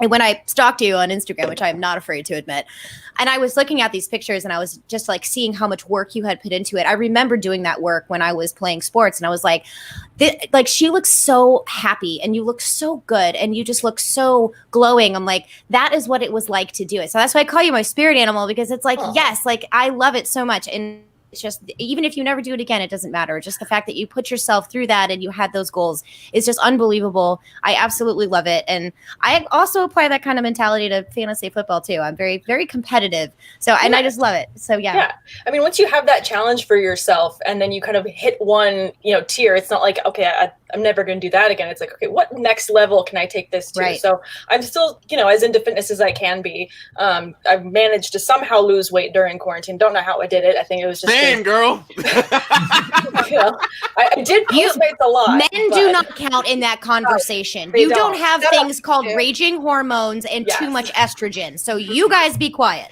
And then the stress of like, okay, to me, I'm like, dating's canceled. Oh my God, I'm just going to die alone in this house all by myself. So like, anxiety is like a whole other level too. Lauren, I do want to point out a difference is that Josh sat on his ass and drank Trulies. I actually go to the gym and work out and like actually attempt to lose weight. Josh's metabolism. We had this conversation at the hockey game, Josh, and I told you never to bring it up again. Josh's metabolism decided to run like Usain Bolt this year, apparently. I don't even know garbage. how. Do you know why, though? Because he hasn't slept in his bed for almost a week. Oh Rico! Yeah. Brown chicken, brown cow. But hold on. So, okay. Do we want to get to the YouTube question, Faith? Was that where you were going? We can go there, but first I have to ask you, Sam, are you in a closet? I am in a closet, yes. Nice. Because Love it. there's a good reason. Because I have a cat that loves cables, and so in order to save my computer and all of this, I have to keep it Just closed shut it. and away from him. So that's the only My reason. He's a really cute cat, though. My cat's too lazy to do anything with cables. Oh, mine plots to kill me in my sleep every single night. I wake up and I swear there's plans across the living room, and he's like, "Oh no, you saw these? Like, Right? my bad." You see nothing. You see nothing. Yeah. He walks out like slowly. Yeah. Okay, No, my cat just yells at me, "Where's my food?" And then thanks and goes and sleeps on the couch. That's yeah. When like, I get we home, hired my you to cat- be a mouser. Like, go kill squirrels. He's like, "Nah, I'm good. I'll just sleep here." I mean, he does eat bugs, so like that's nice. He eats Yeah, bugs. There you so do go. mine. Mine'll kill like palmetto bugs, which is great because I don't. Yes. have to do Those are heinously horrible. They're flying cockroaches. Flying Another thing that's terrible in cockroaches, Florida. like this big. Flying, gigantic Goodness. flying They're cockroaches awful. are palmetto it. bugs. Awful. Another thing in Florida. When I get home, my cat like yells at me, like, "Where have you been?" Gives me Yeah. treats, and then he yells at me until I sit down, so he can sit on the couch on me, and then like 30 seconds later, he's like, "Okay, I'm done with you." Yeah, bye. Right? It's the "okay, I'm done with you" that like Yeah. with my cat. I'm like, I really wish you were a dog, because sometimes I don't want him to be done with me. I want the cuddles. It's why you have a fur pet like baby. But you know. Yeah. And Dogs then are when better. you like Sorry. pick the It cat is- up, It is. that's only because cats will literally kill you, Joshy. Yeah. So when you pick the cat up, it's like, no, I only want your love when I'm on my terms. No, he does the Yeah. toddler like flail where he like arches his back and he's like, "No, don't Yeah. wrap me up." Oh, mine does like the full on, like full paws, like Uh-huh. straight on the chest. He's like, Yeah. no, No. it's personal space, And I'm like, give me love. He's like, I hate you. Let me love you. He's like, no, He's gross. staring at me because he knows I'm talking about that. I don't even know where mine Did we have? So- Did someone say there was a YouTube question here? Yeah. Yeah. So No. speaking of No. things that could kill you, Okay. Joe, it's gonna be Faith in a minute. Exactly. that was my segue I was trying to give to you, Faith. I had a great segue. Go ahead. Go ahead. I don't need a segue. I didn't think you could see the question because I can because it's in the comments. I didn't think you had back end access. That's all. We can see the private chat and the regular comments. Okay, I need to know how this works because I don't. You can. That's why I didn't think she could see it. That's why I thought I was I asking it. have one button I push and that's enter. Really big. Boom. So Joe has a game that he likes to play called Would You Rather, but usually it's fantasy football related. Yeah. However, Kevin on YouTube posted a great Would You Hi, Rather, Kevin. but it has nothing to do with fantasy football. Mm. And got it's This would be fun. would you rather deal with LA rush hour traffic for a week straight, like everywhere you go, no matter where you are, it's like LA rush hour traffic, or 3 days camping in the Florida wilderness where wild boars roam? Oh, wild boars. Yeah. 110% wild boars. You can I mean, you shoot can wild bring a boar, gun and- for Yeah, that. that's what I'm Yeah. saying. Yeah. You can literally Bring it shoot. on. There's no season for boar. You see one, you shoot it. That's same 'Cause with they're- coyotes. You see them, you shoot them. They're terrible. They're really cute when they're small, though, so it's hard to do it then. And I've never shot one. I'm just saying. I mean, Anyone I'm who sure wants that to they're a shoot little- pigs, let me know. I'm a little, I don't know if it's totally the same, but like I love bacon and I'm all about barbecue. So, if I have to build myself a bonfire and get these things cooking in the wilderness, I'll do it by myself. All wilderness See, women do that. I would rather deal with LA traffic for a week straight simply because Have you ever been to LA? Well, hold on. They're tough. It depends. So it all depends on the time of year. Because Lauren and I have had this discussion. I don't camp in Florida in the summer. I don't camp unless it's 60 degrees during the day or cooler. I'm not doing it. I ain't touching So it. 2 days out of the whole year, she'll go camp. Exactly. I don't camp, So- period. I'd so much rather deal with the LA So traffic. here's my issue, right? You can't kill other drivers. You can kill a boar. Exactly. Take out your rage on- I mean, you can. You can, There's you're laws just- against Frowned it. upon. Yeah. I believe it's frowned upon. I But don't see, know that you here's the should. thing. Legally, you can kill a boar. But do you have the ability to kill a boar, Joe? Yes. If it is attacking me and trying to kill me, I will kill a boar. But you see, Yeah. you normally My kill. money's If they on the take board, you, Joe. it's too late. So Yeah. the thing with Florida, that's boars us. that people don't know is that so they got those. You know what a boar looks like, right? Well, they've got these tusks, right, that Yeah. are very large, and they're like, oh, you know that's a boar. They are so razor sharp. And What they're they do and they're so fast. They're unbelievably for these squat little pieces of garbage with short legs. They are like just slugs with like turbo speed. There's like pew. What they do is they like will literally impale you with these gigantic tusks, and they normally go for your femoral artery. So it's like right on inside of the groin, and you can bleed out within 5 minutes, or it's like the soft tissue of the stomach. So anytime you kill a boar, if it's attacking you, you're pretty much already going to be maimed and mauled. So they have to be from a distance, preferably with an AR-15, some kind of rifle with a scope, and stay as far away as humanly possible. So yeah, can you shoot one when it's grazing on little slugs with all of its baby piglets all hanging around it? You got to kill them all. Just remember, kill them all. A boar killed King Robert Baratheon. Yep. What? That's This is Game of Thrones. I am going to vomit. Game of Thrones reference. I knew it. I've never even seen it, and I knew that's what it was. Yeah. High five, Lauren. I have not seen Game of Thrones either. Also never seen Game of Thrones. Back in her wall. Okay. Hey, damn it! And then we have this one right here. Lauren, No, I have seen it. I will not high five this. yeah, high five me down I've here. seen I it, haven't Ryan. seen it. We can Yeah, go for I read some of the five books. on Joe's head. There you go. Listen, Yeah, I read some of the books, and that was enough. I was like, this guy's messed up, and I didn't read anymore. Then they turned it into a series. I'm like, still messed up.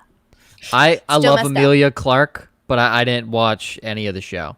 I love my brother. I wouldn't have sex with him. That's weird. I'm sorry. How does that correlate to me liking Amelia Clark as an actress? I don't get the know. correlation there. The math doesn't add up in my Game of head. Thrones. She had sex with her stepbrother. Game Okay, of Thrones. So from one hypothetical to a question that we could ask coming off of that. It's a family show. So it took a weird Really twist close here. family. You know, Rowan and Maisie are probably like, Daddy? They're like, nothing funny. Right? Earmuffs. Got 30 minutes left, and we're talking about Game of Thrones incest. Love it. Faith, take That's what over. I said. It's I knew this weird. would be awesome. Faith, it's off the rails. Take over. Who do you think was the one who mentioned that they were siblings? Okay, so I guess I have to take over. I'm just glad I got us off the rails for once. Oh my goodness. All right, so Blame Ryan. I'll get it back on.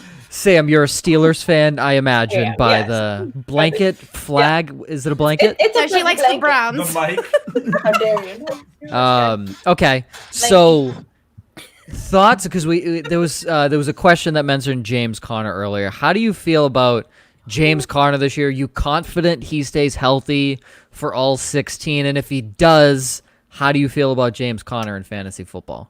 If he does stay healthy, I feel good. But I don't feel like he's going to be able to stay healthy the whole year. I feel like we might be lucky to get him, 14 games, 12 games.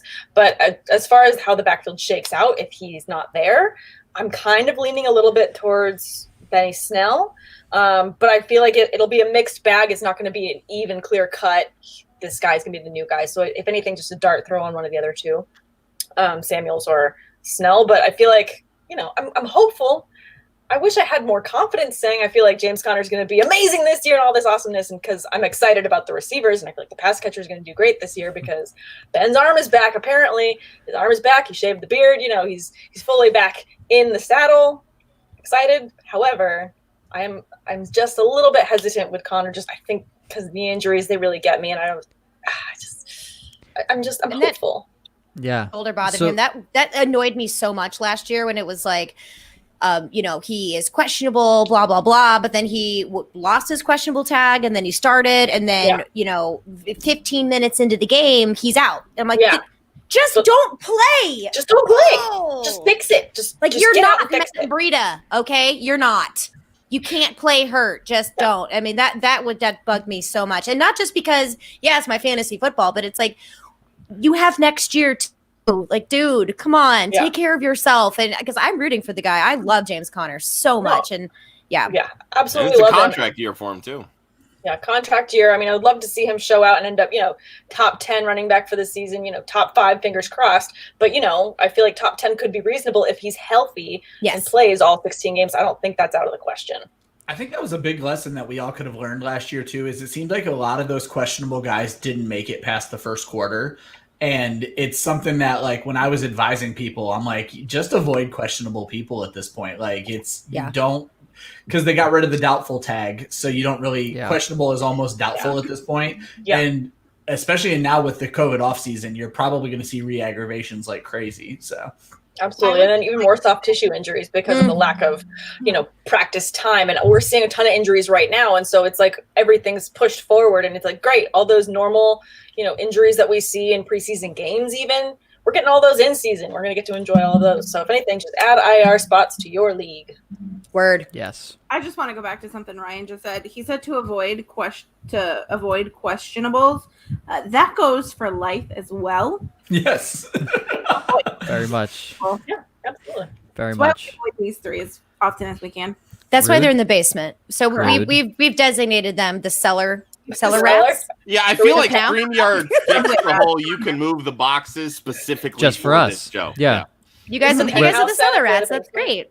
We're the basement boys. There you The go. basement boys. Oh my Basement God! boys. Stop. With a Z. But With a Z. yes, basement boys with Z. I like that. Sam, you grazed over it quick. The mustache man. I can't.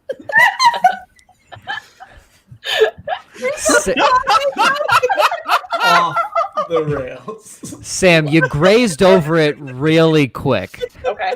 about you're very excited for the receivers. I'm trying to rein this back in here because that's Sure. really my job Yes. is to rein everything back in.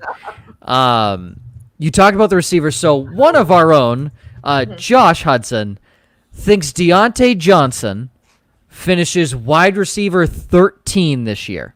14. 14. Oh, yes, like it's the difference. Just saying. So I just, you know what? Let's just start there. How do you feel about Deontay Johnson? Should he be drafted in the 6th round like Josh just did in our mock draft last week?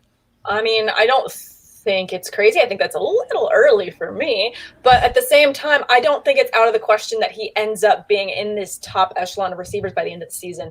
We saw Juju have success behind Antonio Brown. And so for me, when I look at those numbers of that season and where they finished, Antonio Brown was obviously number 1 and number 2 in 2018. It was 2018. I'm terrible with numbers, so please correct me when I'm wrong because I'm always going to be wrong with numbers. But back in 2018, when he was the number 1, Juju was just behind him, I think 6 spots with that 7th or 8th spot in receivers finishing the year. So I think that with a high-powered offense that you have with the Steelers and just the way that they run the offense, they constantly throw, and the way that they tier their receivers as they bring them into the team, you're going to have a really, really high-end wide receiver 2 when you have them. So I feel like as long as obviously everyone's healthy and Ben is just throwing it like the cannon that he has, you can rely on the fact that one of these receivers is going to end up being in that top tier. I would say, I mean, fingers crossed, top 10. I don't think 14 or 13, if you want to go between the two, is that crazy. Thank you, Sam. No problem. Thank you. Hi. I know Hi. you like him too, So- yeah? Yeah, I do a lot. And just to go off of what you were saying, Sam, is so in 2018, the Steelers led in pass attempts, and it was like some 675 pass attempts. And to off of what you're saying about the wide receiver 1 and wide receiver 2 position, it was only a 0.3% differential in that passing volume to the wide receiver position. Wide receiver 3 was at like nothing, which is what I think James Washington is going to be at. Like I said, in 2018, he ended the year with a 42.1% catch percentage. Garbage. Deontay Johnson balled out with 2 backup quarterbacks that were making their NFL debut. He did very well with 92 targets, 5 touchdowns, and he's got Big Ben back. And so you're looking at a wide receiver 1, wide receiver only a 0.3% difference between the two when it comes to target volume. So Juju's going back into the slot where he can dominate. He doesn't have to worry about creating separation, which he's not really that great at in that wide receiver 1 typical role. But they don't have a typical 1 and 2 when it comes to that Steelers offense from 2018, because obviously we didn't see much of Big Ben last year. What, a game and a half? We can just Who pretend it knows? didn't happen last year. Last year didn't happen. It didn't happen. You can't even stat it out. But it's why, again, I love Deontay Johnson. I drafted him in the 8th round in our fantasy footballers league. And of course, Robert Wilson had to put me on blast yet again because I got him too early. if anyone is ever privy to a fantasy footballers redraft, like draft, it's awful. If you have a my guy, prepared to take him 8 rounds early because everyone will try to snipe you. Am I right? And that's Ryan? exactly why I took him in the 6th. I mean, we're when we were drafting, it was with a bunch of industry people on Twitter. So it's like, hey, I'm going to go get my guy because I don't know how everybody feels about Deontay. And I'm okay with it. And I'm same with you, Sam. Top 10, wouldn't be surprised. So wouldn't be surprised. Top 10 thank you, finish. ladies. You have would not be surprised. justified my reasoning, and I'm here for it. Thank you. Go for it. I'm on board with that, Josh. I can't believe that just came out my mouth. Here to make you feel justified, Josh. Thank you. Not our. Go back to your basement. Yeah, go back to the basement. I love that you said for the record. You got to go get your guy, because especially when I think a lot of us are in all these like leagues with a bunch of other people that are in the fantasy football industry world. And so everyone's been hyping up their guys. So we know that we're in the water with all these other sharks, and we got to go get our guy when we know we want him. We have to create the teams that we are foreseeing that we want to win with. And so it's not really like, I don't know that you're really reaching on anyone when you're in those types of leagues. Now, when you're in like a work league, I know I can go and do whatever the hell I want because no one's paying any attention except for in the middle of the draft when they're like, Sam, what do you think of this guy? And I'm like, I hate that. Hate that. He's terrible. I don't think anyone should draft all the tight ends. Just go be like the Bears. They got something going. Just get all tight ends in your first 4 picks. Go do that. Take Jimmy Graham. Yeah. Boom. That's going to be my 101. I just want to say 2 things. First of all, these are both to Joe. I was going to come up with a weird nickname for you, but Wheezy Weez the Mustache Man's throwing me off. I can't. I'm sorry. Wheezy Weez the Mustache. Wheezy Weez the Mustache Man. Oh my goodness. So great. first of all, it's been 4 weeks, and this is the first time we've really gone off of the rails. All right? That's true. No, we have kept it pretty on par. I do have to say we have done a much better job than I anticipated keeping it on the rails. Dad. Jeez, I know, right? What the heck? Are you proud of us? I know. Very proud. Just but tell me you love me. I do want to add to getting it off the rails a little more by adding the Basement Boys down here that I just quickly created in Photoshop. And also, Oh my God. I like that you still have the some bullshit. What? Oh yeah, on your wall. that. What am I gonna do? Take it down? It's the core at this point. Maggie's like, it's ugly. The 2 of you weren't in this draft. Joe, aka Sticker Bitch, everybody commented Joe on how straight his stickers are. They're good for you. They were insanely good. Sam, it's a foreign concept to me how someone couldn't put a sticker within a rectangle. It's a foreign concept to me. You know, some people, they look at it and it's the same people that, think that the grocery cart goes back into a parking space versus the actual cart corral. So those are the same. I'm sitting there, I'm like, guys, it's a sticker that goes into a rectangle. It literally lines out the dimensions for me. I don't even have to guess. It lines it up for me. I didn't get. Now, I think everyone. I saw you in profile, and that was weird. I've never seen your profile before. I've only seen like this. I've only seen. That's the just. side view. I'm used to it now, but Lauren, it's like this is. Look at this schnoz, right? It's it too wasn't big. about your nose. It was just Because it's too big. It's like playing your first video game in 3D instead of 2D Mario. It's like, oh my God, I can't just go left to right. I can go forward and backwards. This is strange because I only see the front of your face. So he was walking around on this screen. I'm like, oh, you are 3-dimensional. Oh my God. I've never seen your profile. It was very weird. Lauren, I don't like my face to the side. I think you have a lovely face. It was just I was not used to seeing it. Thank you. I appreciate that. You're welcome. I hear Maggie laughing in the other room. Yes, Maggie. We've done our job. Yes. Yep, we've done our job. Perfect. Great, fantastic. Because she still won't come on the damn show. What's the over/under of her just popping her face on for half a second? Well, -45. Faith. I wasn't talking to you. Faith, right? If I wasn't setting the odds out loud in my apartment right now, you remember the Super Bowl odds of SpongeBob coming on the stage in Super Bowl 53? It was like -10,000 was no, or -10,000 was yes. I put the odds at her showing her face on camera and saying one word, -1,000,000. Like you'd have to bet $1 million to win 100. Say a word.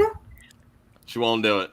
Faith, She does not have to do it if she does not feel. she does comfortable not. doing No, She does That's not. just She fine. hates the camera. Hates it. she is a film grad. She prefers behind the camera instead of in front of the camera. so. She's also quite the graphic designer, kind Yes. of like our girl here. Oh. I was so good at earlier. You got it right, Lauren. Man, You did it right. I did. I went.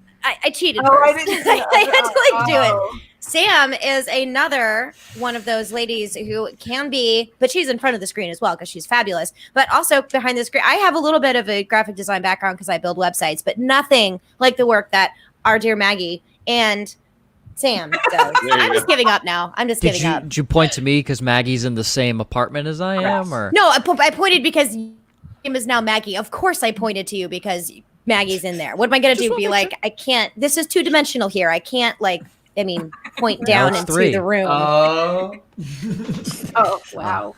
Maggie, feel free to smack him when this is done. Actually, don't just feel free. Just please do it. Just do it. Just do me a favor. So back to Sam and her graphic design. Yes. Oh Did yeah. you have a particular that. question for this? I do that. That is a thing. Yes. The thing that I do. I do that. So, Sam, how long have you been doing it? And is this something you do professionally, or is it just what you do for like your fantasy football graphics or anything like that? No, actually, I do it for a living. I lead a graphic design team for a health and fitness company. Tying in the fitness one more time, I do packaging and marketing and email marketing and all that stuff for the company. So we run help run the entire design department there, which is fun. But it's not something I ever thought I would do. I got my degree in illustration, which means I can draw really well. What? And that's about it. So I just happened to luck in and take a couple computer classes, and then I was like, I guess I'm not going to illustrate children's books because no one's going to write them for me, and I write creepy ones. So apparently I need to find another job.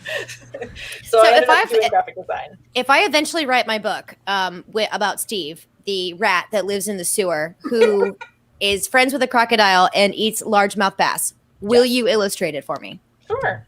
Absolutely. And I was Done. just thinking, can we get Sam to illustrate a picture of the 5 of us? People are a little bit harder, but I can. I understand with these 3. it would be difficult. Damn, Stick figures are fine for those guys. Just Yeah. get the mustache. Also- The Basement Boys. It's going to be like 3 stick figures and a giant mustache. Like, square. They're two-dimensional. No, so we'll have a snapback, a pair of glasses, and a mustache, and that's those 3. Yeah, It's, pretty much. it's gonna be so nice next week when like No. someone's not yelling at us in our ear and degrading us every moment. That's we all are right. on You're the gonna miss show. this, In the don't chat even. doing it, so it's Oh, okay. for sure. Listen, chat, go nuts, right? We appreciate everyone watching and all that stuff. Laura, it's just, I mean, even when you guys are on as guests, it happens all the time. We love yeah. it. It's hilarious, but it's going to feel weird not having Faith yell at Josh every second. You kidding me? She yells at me every freaking day. Just It's stop. true. I am on some other text messages. It Oh. is.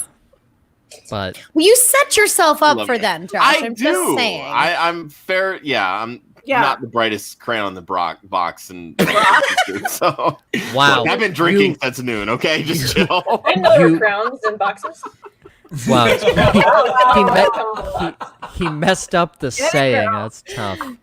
I ain't the brightest crown in the box. Yeah. Basically, see, Florida man at its best. He is right from here. Florida. Josh, you may not be the brightest, but I think he has a question. Faith, is he allowed to ask his question? No. I have a question, and ahead, I'll Lauren. let you collect yourself down there, Mr. Drinking Since Noon Rico Suave, who hasn't made his bed in a week because he hasn't slept in it. Sam, is there something on social media that when you see it, it makes you cringe? It could be fantasy related, could be life related, but you see it on social media and you're like, or like head slap emoji, like I can't with you, like anything. Is there something at all, or do you just love what everyone puts out there? No, I think something I don't like fantasy-wise, I think I'm going to go with that because there's a ton I don't like about social media in general. Please. I don't Divulge. understand the TikToking, like the dancing and all that stuff. Like I can't even, well, maybe it's Thank for you. a Chelsea place. I can't even dance. I But can't it's either, kind of girl. Like, I don't love looking at myself that much that I want to try and do the move staring at myself 10 different times to try and do it. So I think that the narcissistic like nature behind that is like, that's too much for me. I don't even like hearing the sound of my voice. So I don't even listen to my own like past podcasts because I just hate the sound of my voice. So that's why like a lot of the pictures I post, I'm like, oh yeah, I did a photo shoot 2 years ago. We can pretend I still look like that because I'm not going to do that again. No one has to know. Exactly. But yeah. Okay. So Tay, your thing. I am the same way. Mm-hmm. Yeah, I can't because I'm really good at sports. I have great hand-eye coordination. I'm not saying that to be like, oh, I'm so great. I worked really hard at it and I'm an athlete. That's what I have done. You try to teach me 3 dance moves and put them into sequence, I will fall over on my face and probably throw up. I can't Lauren, do it. I got you, Lauren. Don't worry. I can do it. I can teach it to you. It's very easy. No one can. You will be so frustrated. You're going to be like, oh my God, do you eyeballs? I'm going to be like, no. I can't do it. I just can't. Left is right, right is upside down, and we're It's kind of like in 2D world. StreamYard where left is right. I can't. True. No, I can't. Like one of my girlfriends tried to teach me how to do like 2 little dance moves from like some Miley Cyrus song just to be like funny because we were actually working out at the time. And I couldn't do it. And she's like, how can you do this in sports, but you can't do 2 moves? It's your right arm and your left leg. I'm like, no. And I would just do completely wrong. Was it the hoedown throwdown? I was just gonna ask I think that's that, what it Joe. was. I think that's what it was. She tried to teach me like 4 moves out of that. Like Put your heart to the side. I know that whole dance, so I got you. Don't worry. Nothing. Kidding! Oh, there's the cat. All I see are eyeballs. Yeah. Blend like, very no. well into the back. And then See, there you go. He's like, I'm out. The toddler move. And I'm out. He doesn't like the Okay. camera. So we've asked our social media question. Lauren, you have asked the grid. You have asked the what makes you cringe on social media to every single one of our guests. Sam is officially our last guest, so I think it's only fair if the other folks in the room, yourself included, get to share what drives them nuts. Oh yeah, I want to hear. Oh, okay. Can't think. What makes me So do I, really mad on social media is actually when it's directed at me for fantasy specifically. Like if it's like, you do it, okay? Like, so someone asks me a question and I'll give them a range of options because there is no right or wrong answer in fantasy football. It is educated guessing. So I'm going to give you the pros and cons of both of these players. You decide, it's your team. And then they come right back and say, okay, no, that drives me up the wall. Because like, I am not making this decision for your team. I am giving you some further insight and research into these players for you to make your educated guess on who you want to start. I am not responsible for your team. That drives me ballistic. I freak out. My husband's like, why do you bother with fantasy football if it makes you this angry? And I'm like, I don't know. And then 5 minutes later, I'm fine. I don't know why. It makes me so mad. I completely agree with that because that's similar to one that I don't like about fantasy just in general is when the people post those questions of like, okay, which side of this trade is good? And it's like, okay, I don't know the rest of your team. There's so many other. That's another one. It's such a generic question to ask. It's like, I want to get a tattoo. Cool. Tell me what to get. Like, I don't know you. Like, yeah, I'm not exactly. telling you what tattoo to get. You go figure it out yourself. Great that you want one. Awesome. But like, I'm not going to draw it for you and tell you what to get and then have you tell me why it was the wrong decision later. Yeah. It's like, no, I think put Marvin the Martian on your forehead and shut up. Yeah. Exactly. It's just like so mad. Love it. You know what what you boys hate on social media? I hate when people steal my what I hate about social media. Cough, cough, Sam Holt. Cough, cough. Sorry. Sorry. That is true. She hates those trade questions. I literally do. Like, I hate them. Yeah. I also hate Both sides should win in a trade, by the way. Both Yeah. sides should win know. in a And you trade. know what? Respect Okay, the so here's sanctity of the trade. And here's another thing that I hate. If somebody makes a trade that they feel comfortable with, that they like, and post it on social media, or somebody in your league chat, whatever, goes in on you and makes you feel like a complete idiot for making this trade, I hate that. That It's sucks. like, if I think that it's good and like you're not in this trade. What do you care? Who Right. asked you for your opinion? Yeah. You just did that to a commenter like 25 minutes ago. And you guys are assholes. Why the circle return? Okay.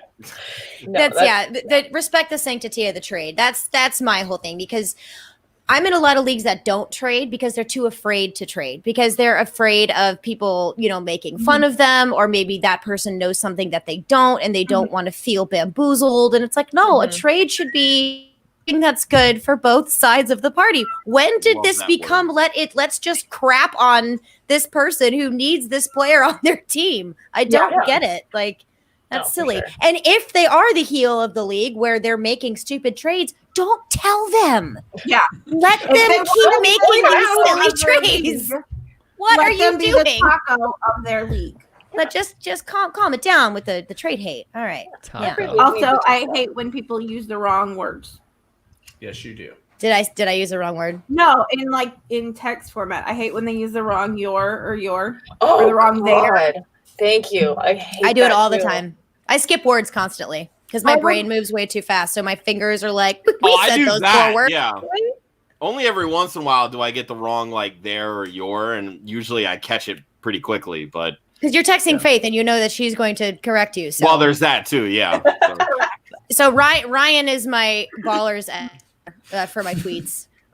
He's caught me. He's like, Lauren, typo. I'm like, damn it! I read it 4 times and I didn't catch it. Like, because it's just a typo, like a legit typo, or I've forgotten a word. And he's like, also, I legitimately spelled San Francisco wrong because apparently I am uneducated. My favorite thing ever. One of those things that when you read your own stuff, you know what you're trying to say, so your brain's going to automatically fill it in for you and automatically correct you. But that's not what happened. She legitimately thought San Francisco was spelled differently. Totally did. I was like, that is not how San Francisco is spelled. He's like, I am going to kill you. Yes, it is. So I was like, hey, you might want to fix this. And she goes, Ryan, I just looked at it and it's right. And I go, I just looked at it and it's wrong. It's twice. So wrong. How did you spell it, Lauren? I think it was with an S instead of a C, just, right? Yeah, no C at the beginning. So right. You know the easiest way for me to remember the spelling of San Francisco? Because co at the end is not an S. So I know that it's Cisco. So it's C, S, and then it's C. C is a C and an S is an S. So I understand that, but I'm saying I know the order of those. It's C. That made no sense at all. Shut up. So one of my favorite. So my brain works well, your brain's weird. So I'm a good Catholic girl, aka I don't go to church and I talk about being Catholic and I make everything sound okay. Good Catholic girl. And one of my favorite patron saints is Saint Francis of Assisi, and there's lots of S's in that. And for some reason, it always should be an S, even though it's Francis with a C-I-S. I know this, but I don't like a sound unless a C is in the front of a word. I'm thinking like an S, and I am a grammar Nazi as well. So when I realized my life was a lie, not spelling San Francisco correctly, I lost it, and I was like, oh my God. What has happened to my life? I guess I know better now. Growth. There you go. Growth. No, okay, Josh, what about you? Oh, I hate when people try to convince me that Damian Williams is a good running back just because he plays for Kansas City. He doesn't play for Kansas City, opted out. Okay, next one. Moving on. All right, Joe, on to you, because Josh is the thing that pisses Josh off isn't actually legit, so he's done. The point I was getting at with that is that those are the types of questions that I get. It's so-and-so's not, it's an opportunity-based thing. And it's if you're trying to take a gut shot with somebody like that, like we saw it last year with Mike Boone. Like he comes through and he plays. The first week he absolutely bombed, but then the second week he blows up.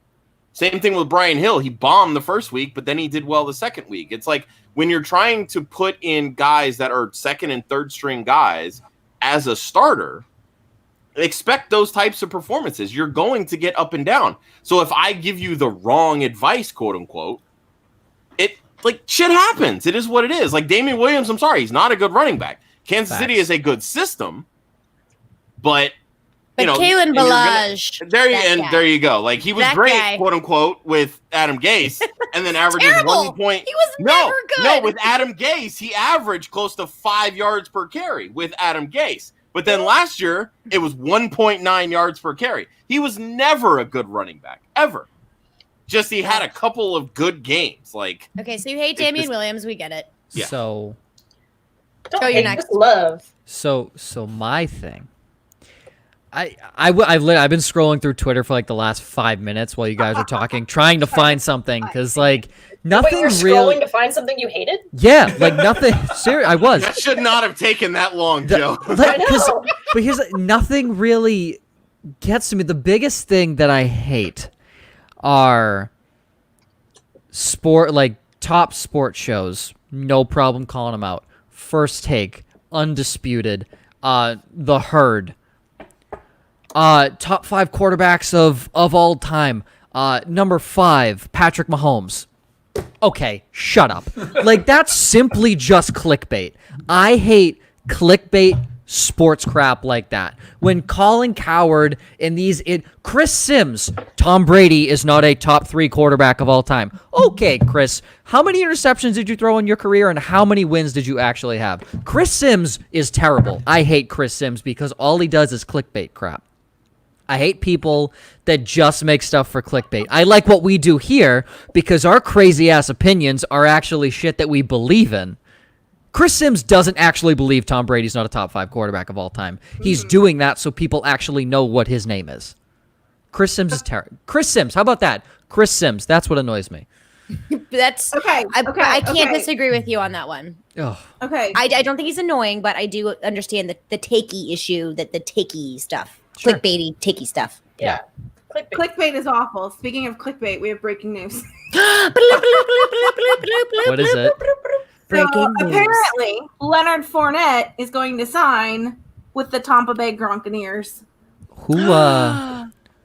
Who said that earlier in the show? I know, but now it's breaking news, okay? Yeah. Breaking And news it's not from according like a to- fake Rappaport No. account. It's actual It's from- Ian Rappaport and Tom Pelissaro. So there you go.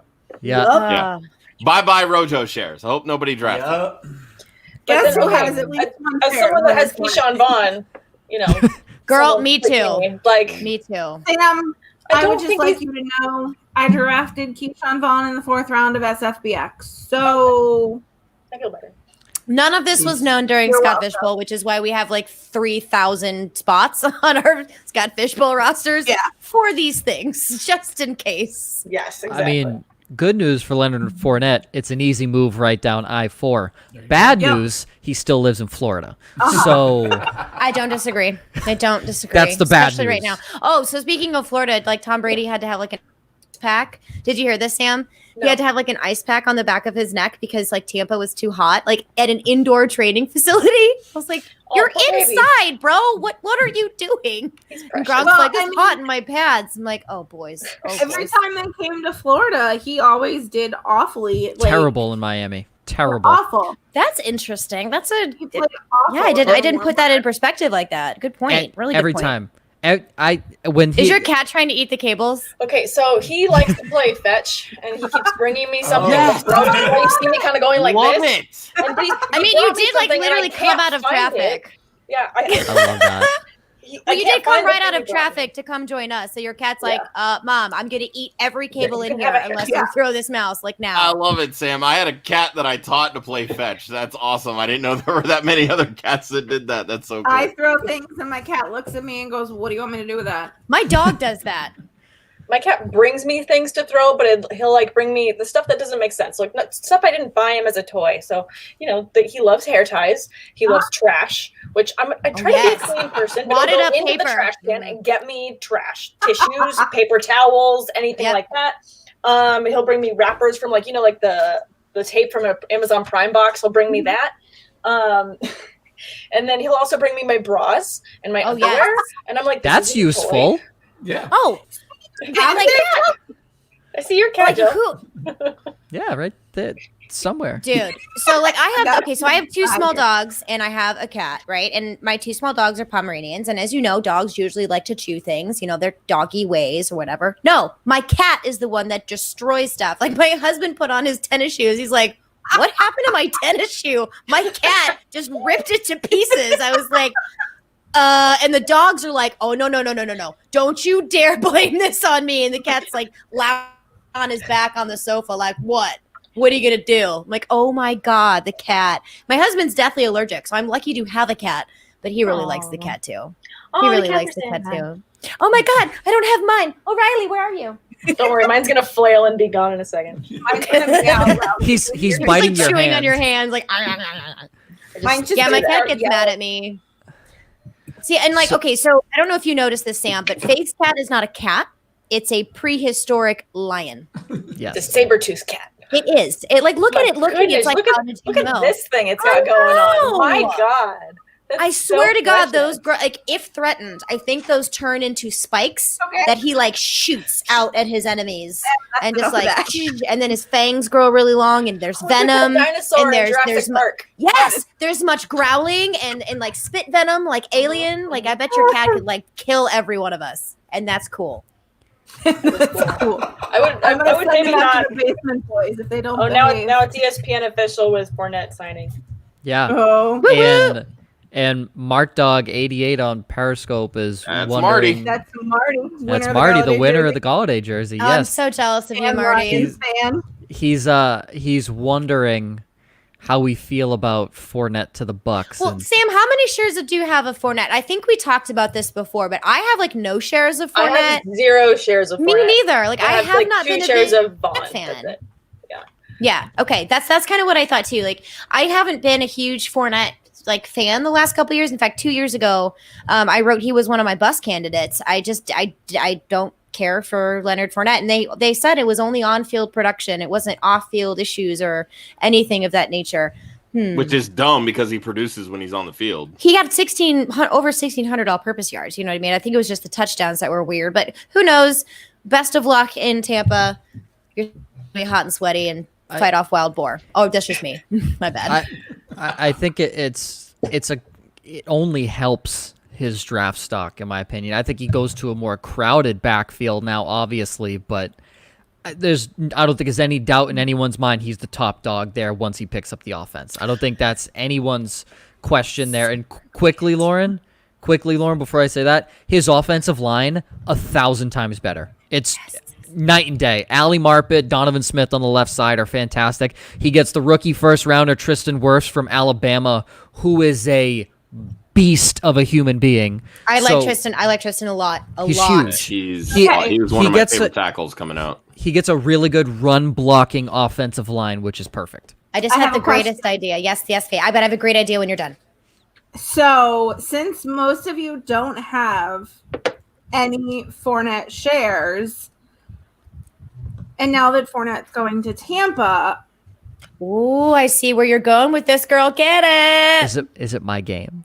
I think so. I was wondering how people feel about a Would You Rather with Leonard Fournette.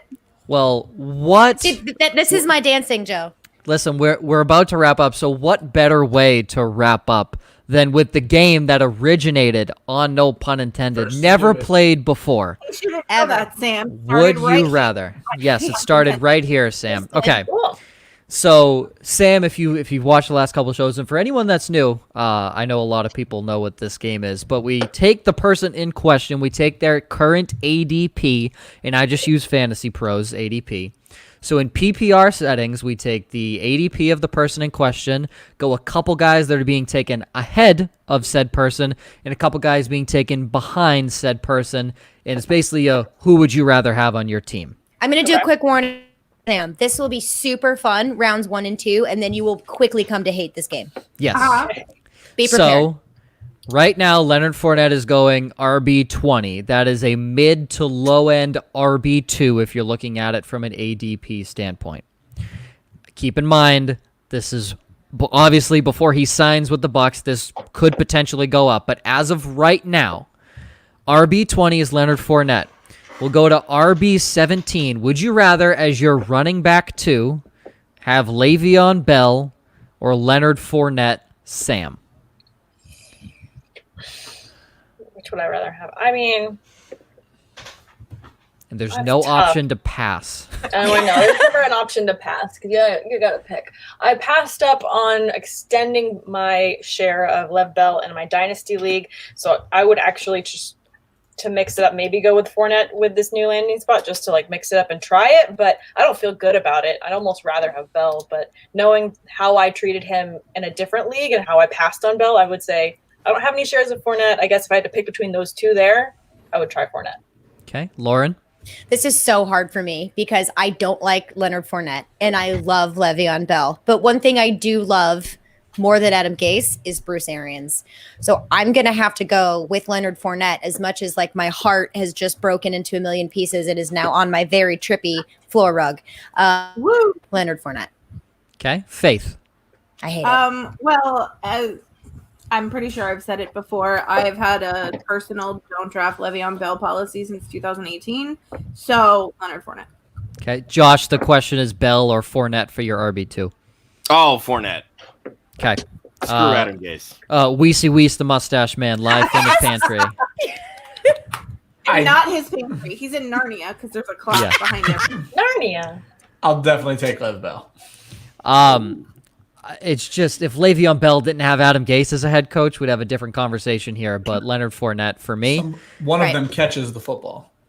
Both of them catch the both football. of them What catch is wrong the with you, football. mustache Fournette man? had All right. 1 Go year. back to Narnia. So 1 year. this guy's ADP I feel has shot up. I could be wrong, but RB18, would you rather have Jonathan Taylor as your RB2 or Leonard Fournette, Sam? Jonathan Taylor, I think I'm very excited about him with that offense, behind that line. Mm-hmm. I feel like he's going to have immediate usage. I do feel like, people are skipping out on Marlon Mack, and I feel like there's going to be some value there in the first couple weeks with him. I don't feel like he's going to be completely gone, but I do feel like Taylor takes over the job that becomes his job. And by the end of the season, if you missed out on Taylor, you're going to be kicking yourself for having not taken a share if you could. Sure. Lauren? Another tough one, but I think I'm going to go with Leonard Fournette on this one as my RB2. Now remember, this is RB2 we're talking about, but it's getting harder now. It's getting harder now. Yeah. But I'm gonna go ahead and go with Fournette on this one, but it's close. Faith? As my RB2, I would probably go with Fournette.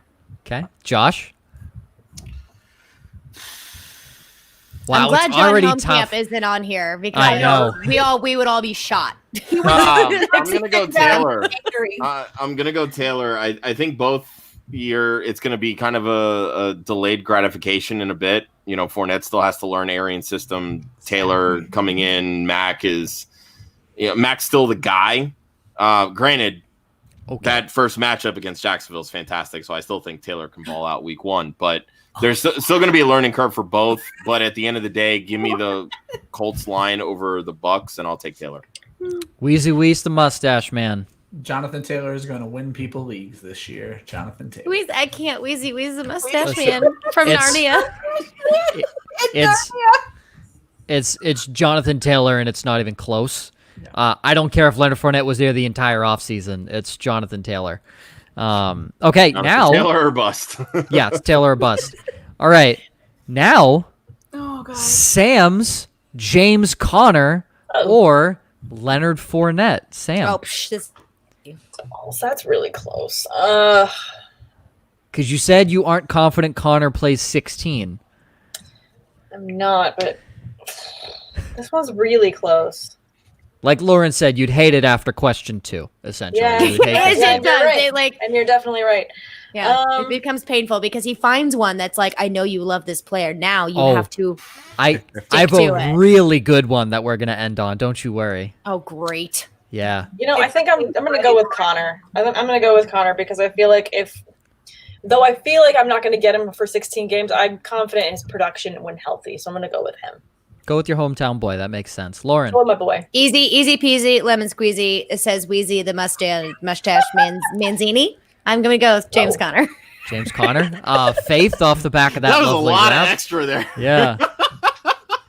Faith to you. James Conner or Leonard Fournette? Oh, I have a really hard time picking anybody who plays for Pittsburgh, but I'm gonna go Connor. Okay, Josh. Give me Connor. If he's even healthy 11 games, he's going to outscore Fournette. Weiss? Because I know he's going to get the passing volume that Fournette won't because of Dario Ogunbowale. There you go. Ogunbowale, yes. There you go. Weiss. It's Connor. Weezy, the mustache man to you. I always preface with I hate both of these guys. So I would pass essentially, but if I had to pick, I would go with James Conner just because he's the guy, less crowded backfield. He's the guy.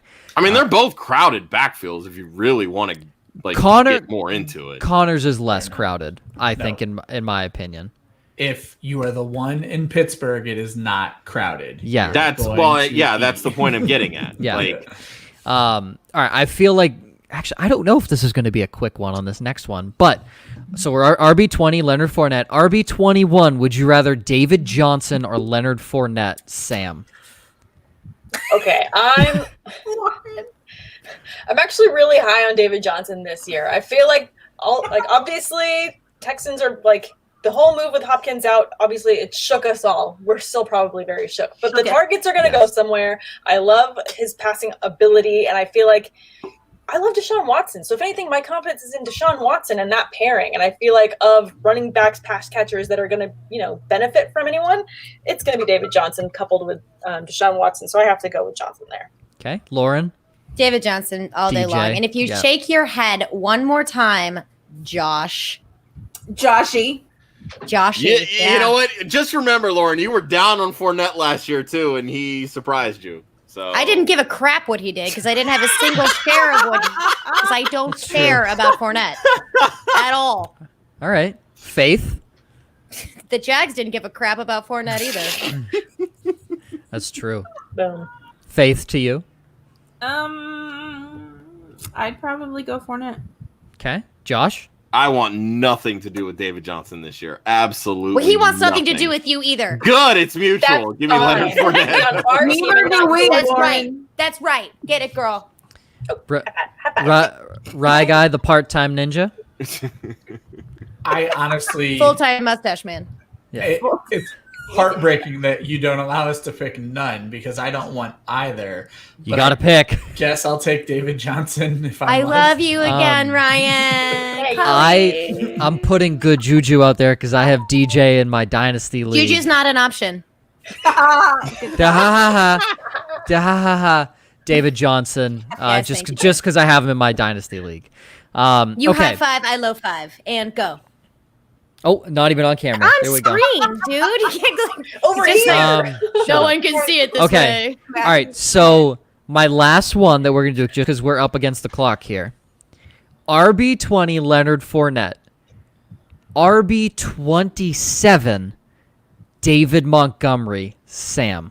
Healthy Fournette. David Montgomery or current David situation. Montgomery in current state. Sam. You can't take healthy David Fournette. Yeah. What are you talking about? You can't rewrite the rules. He's injured. Sam. Maybe it's a hypothetical. I don't know.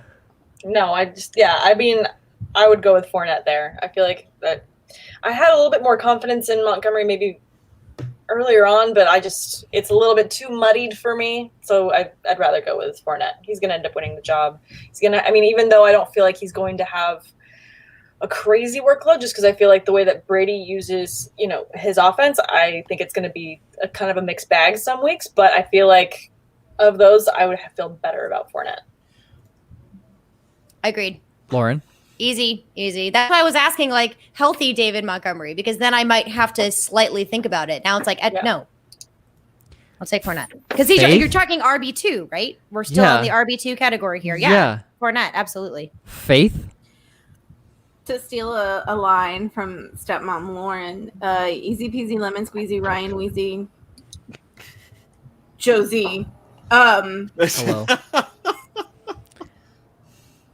Fournette. Wow, Josh.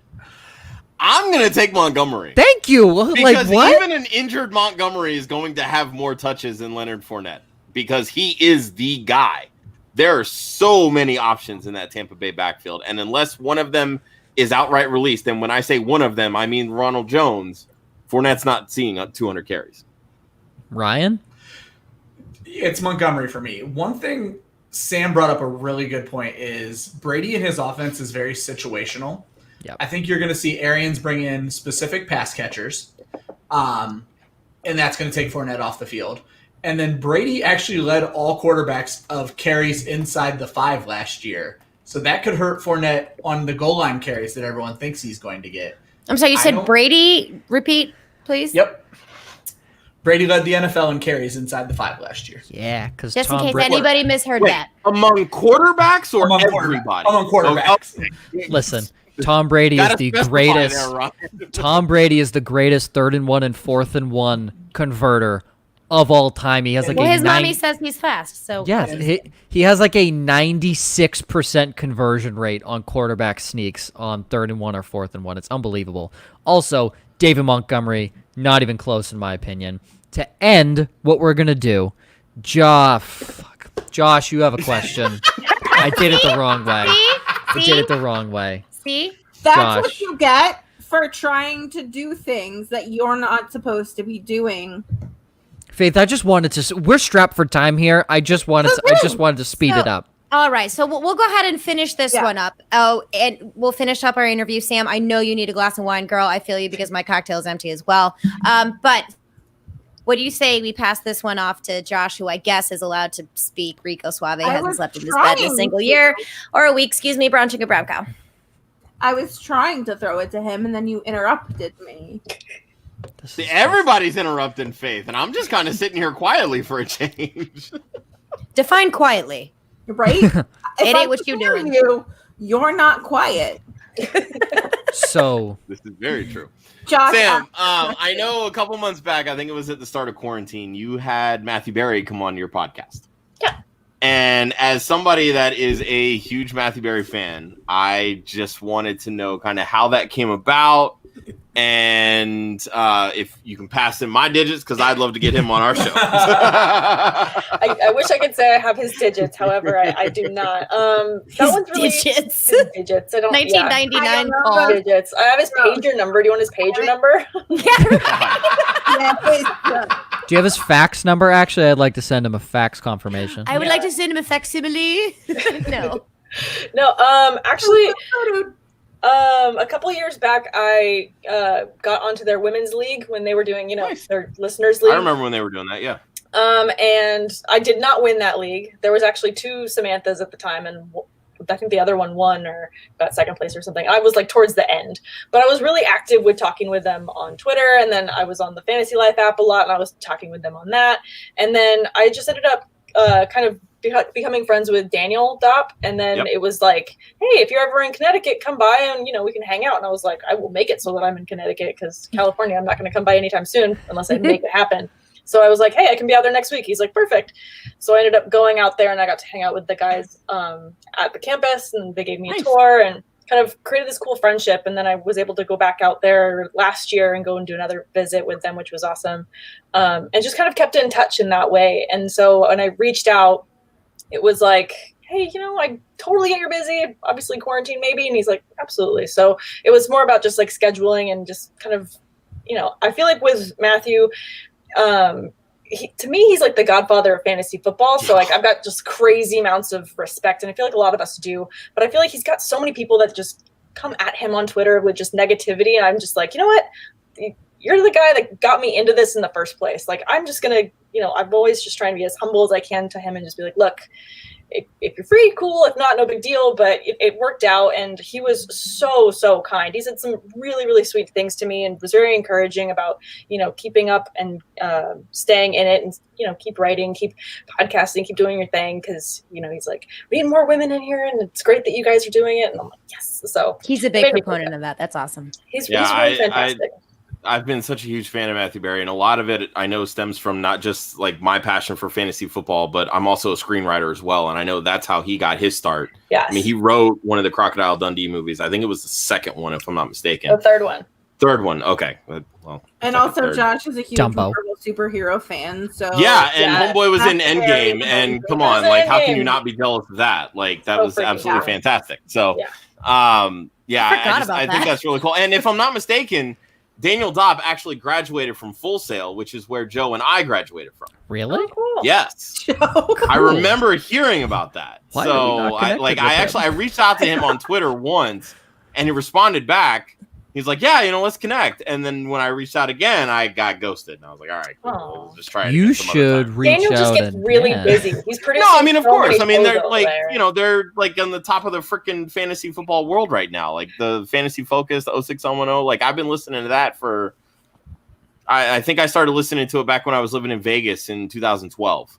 So it's been a very long time since I've been listening to that show, and that was back when they had Pod Vader on before Daniel Dobb even came on.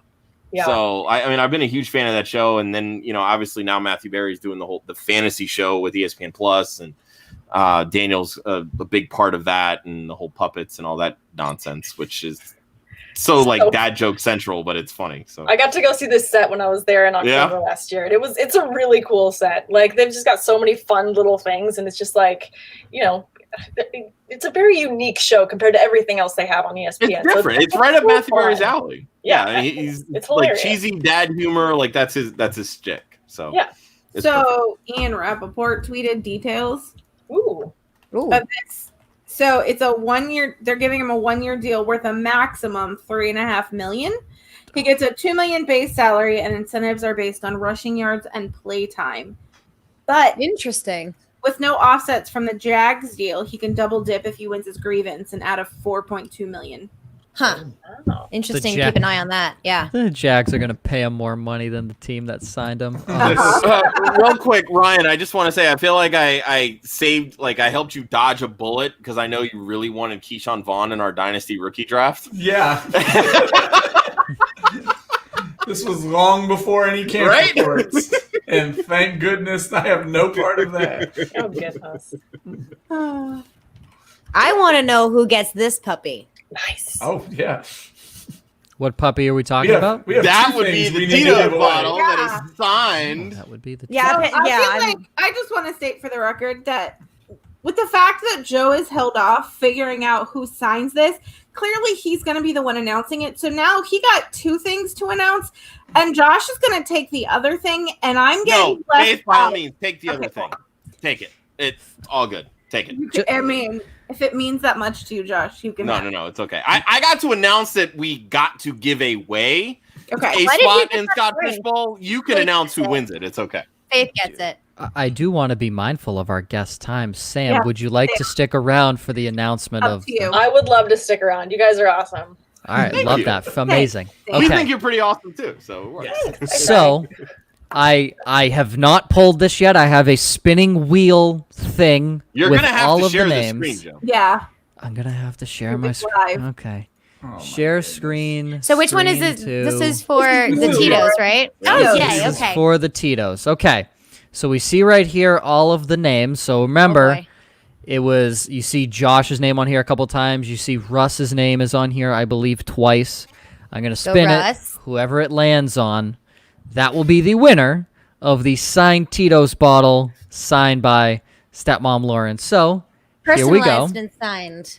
As we spin here, we are coming across maybe Josh. Oh no!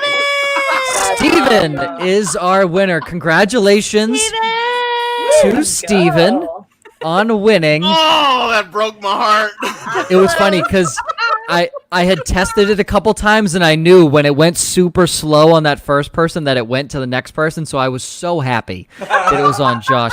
That is Josh- so Fight funny. me, Joe. Josh- God. Josh, Steven, just congratulations, but I am not happy about it. Josh, just for reference, your name is Steven is sandwiched in between your names. So Yep. tough for you. That is tough. Like But good that job, $1 Steven. million wedge that's like on Wheel of Fortune. It's Yeah, that right on $1 Wheel of million Fortune. Yes. So, Steven, what I'm going to do, I need you to hit me up on Twitter, send me a message. I'm going to personalize it for you. So, I will actually have my husband's going to take of me signing this for you. So, I can write a little message out on the bottle if you want. Send me your deets. as they say back in the day, as the kids say, it's lit. And I'll send this on its way to you, personalized by me. And thank you so much for donating. I super appreciate it. Yes. It's going to a great cause. Yes, I'm only partly mad, Steven. Helping us get to well past our Which was goal, I'm very unbelievable. appreciative. Which is unbelievable for this because I was like, no one's going to bid on that. That's dumb. And they're like, no, it's going to be great. I'm like, okay. One of the most bid on items we had was I love the you guys. Stepmom Thank you so Lauren much. signed Tito's bottle. But that's not even the biggest thing that we're giving away, because if you listened, I believe it was last week, we announced this amazing little prize that if you didn't even have to donate towards a specific prize, if you just donated in general, you were automatically put in the hat for a coveted spot in Scott Fishbowl 11. So, without further ado, we have the winner of said Scott Fishbowl 11 spot. Remember, all you had to do was donate over the entirety of the Women of Fantasy Football show and fundraiser for the Women's Sports Foundation. And Faith, you have our winner. Yes, just to confirm, there was not a specific spot to donate where you could try to win this SFB 11 spot. Nobody bought their way in. It was open to every single person who donated. And I am actually pretty excited about this name because I've interacted with this person a couple times on Twitter. Shout out, congratulations to Russ Fisher, aka Dynasty Outhouse on Twitter. I know, Lauren, he's in our group chat. That's his name? Apparently. That's his name. You sound disgusted. I'm so upset. His name is Dynasty Outhouse. First name Dynasty, middle name Outhouse. Come on. So, yeah, Russ takes the second spot in SFB 11 behind, reminder, 5.5-year-old twin sisters. They will be 6.5 next year. Yes. Shout out to them. Rowan and Maisie, get it, girls. Rowan and Maisie, and they are still looking for their fantasy analysts to play alongside. So I don't know how they're taking applications. Submit on Indeed or ZipRecruiter, wherever they post it. But or tweet their dad at Dave Fantasy. Yes, but I believe Wheezy Weese, the Mustache Man, is in first place just because he's a part-time ninja. I'm pretty sure it's also Lauren, though, because their team name is Sneaky Girls. And so Lauren could quite easily be a ninja. I could see it. I do wear socks with flip-flops. It's been known to happen. Thing to do, girl. That's nothing to brag about, Lauren. I do it all day. Girl.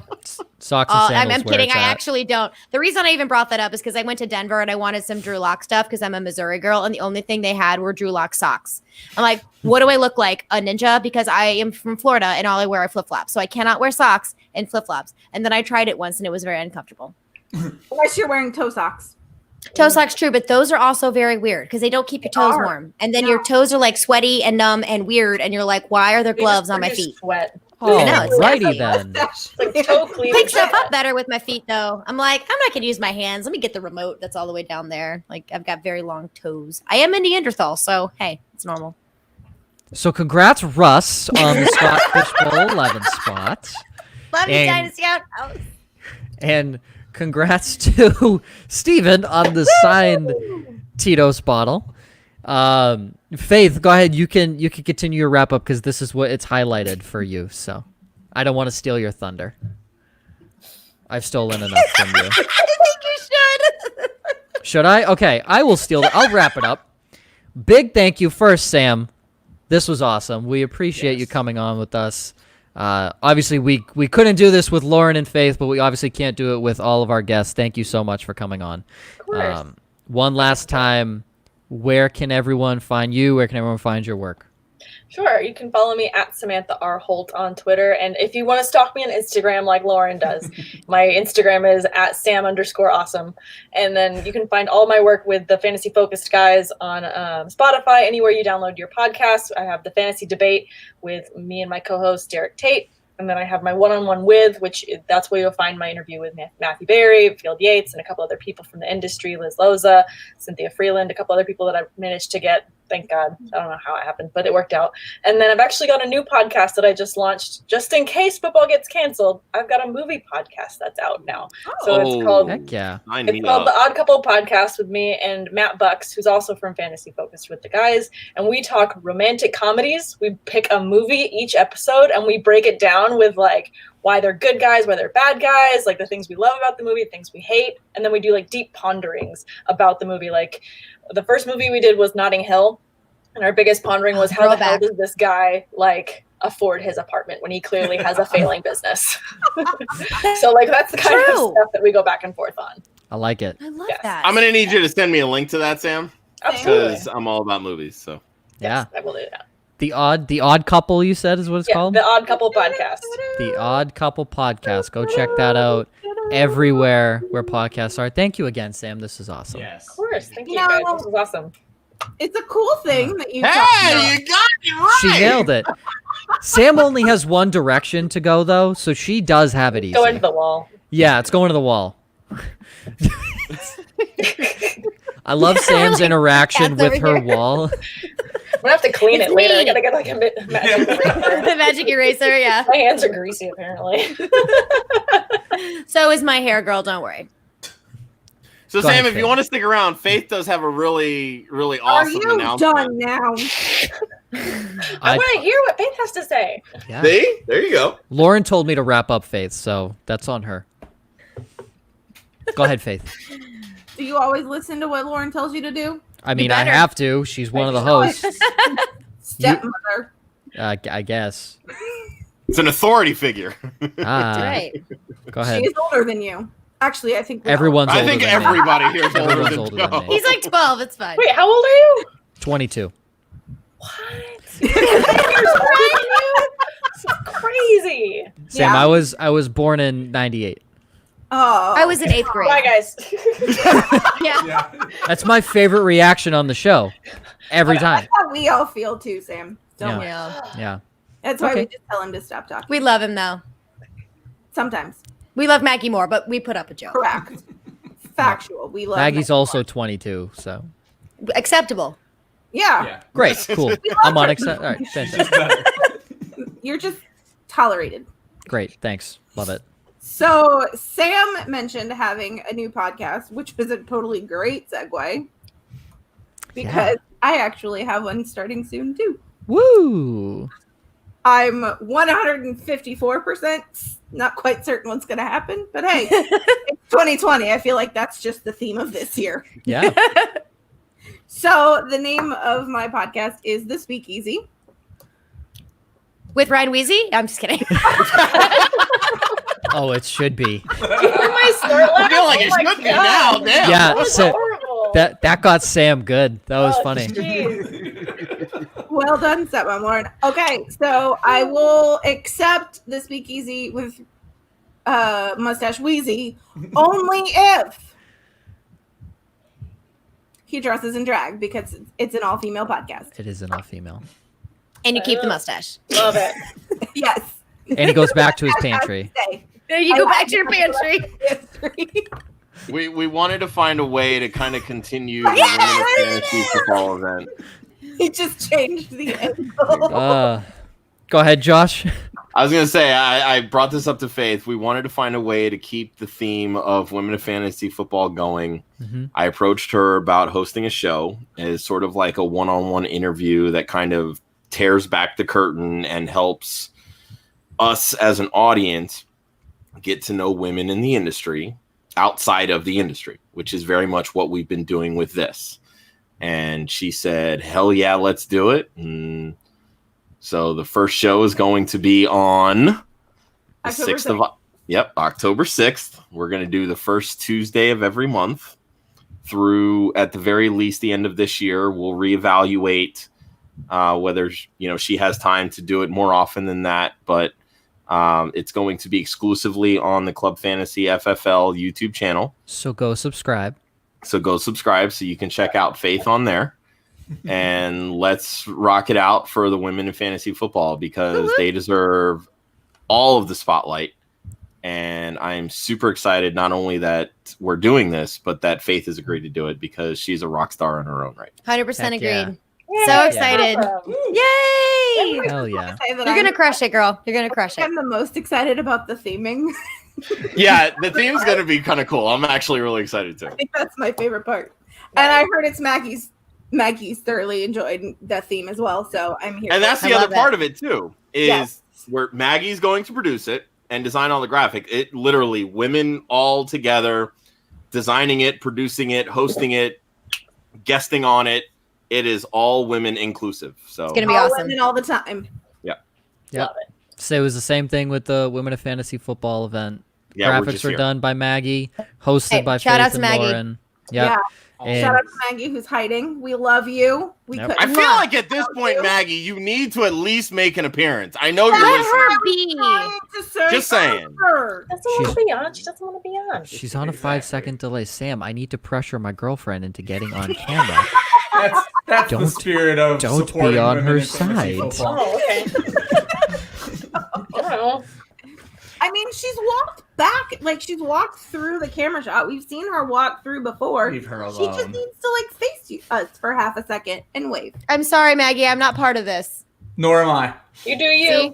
You do I'm- You do I'll you, take girl. I'll take full blame. I will take full blame. I tried. You know, it's okay. I'm a But- pusher. Maggie, we love you. I'm a pusher. But Maggie did a great job on all of our graphics too. By the way, She she did. put a lot of work Absolutely. into it. All of them. And there's so much potential that can happen with all of this thing, and it's super. So congratulations, Faith. I can't wait to hear it and hear all the stories behind it too. Yay! I Yes. have. Speaking of stories and guests and podcasts, we got to chat. Oh, hey, okay. Oh, wow. Oh, very mysterious. She's lining up her first guest, I think. Yeah. I mean, it only makes Super sense. subtle.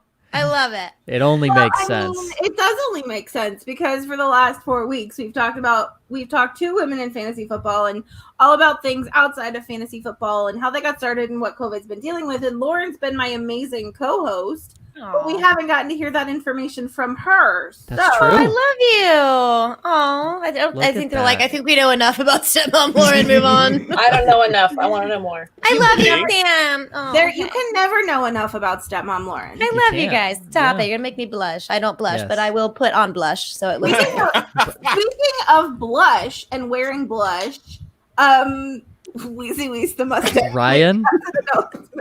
Okay, yeah. Good segue. Do you have an announcement, my dear? I do.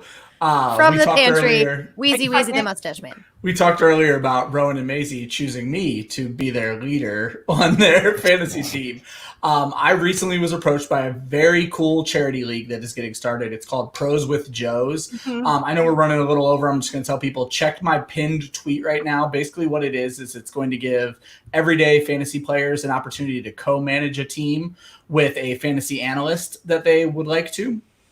There's going to be more than 50 analysts that are going to partner with people. The average Joe is going to get to run the team with our advice all season long. You bid for the analyst that you want to work with, and it's all going to go towards a charity that they chose. In the spirit of our Women of Fantasy Football shows, I stuck with the Women's Sports Foundation. So Yay! anybody who bids to run a team with me this season, all of the proceeds will go again towards the Women's Sports Foundation. So just check out my pinned tweet. There will be the link there on how you can bid, and we can go make some of these people look really dumb this year when we win a championship. And it's really cool what the Pros with Joes is doing. It's an awesome charity event and such a creative idea. So definitely go check that tweet out for sure. Well done, Ryan. Thank you. You're welcome. Yeah. Big things. And are we good to wrap up this? I think we're good to wrap up, Faith. I'm good. Yay. I Yay. I'm a little Sam? sad. Is Good. it? This was I'm awesome. good too, Thanks but we're again, going to be guys. back on. Yeah. I Thank you think- so much, Sam. Yes. Sam and I Thank you, chit Sam. chat. Faith and I chit chat. Ergo, I think the three of us will chit chat, and we may include the Basement Boys every once in a while if we Yeah. need to. The spin-off show, Basement Boys. The basement. Yeah, the Basement Boys. Basement Boys. I feel like they now need to start a boy band. I can't Boys. sing, so that's not going to happen. But you can dance though. I Step one. can dance. That's step one. Now I just need to auto-tune real hard. Exactly. I You think can just be that's one of the actually background vocals like most boy bands have. That's okay. Sure, that's fine. yeah, a lot of popular music today Yeah. can't sing and they just use auto tune. Hey, Lauren, Yes, my dear. I feel like proud mamas that we are like pushing our little boys out of the nest, and they're flying solo next week.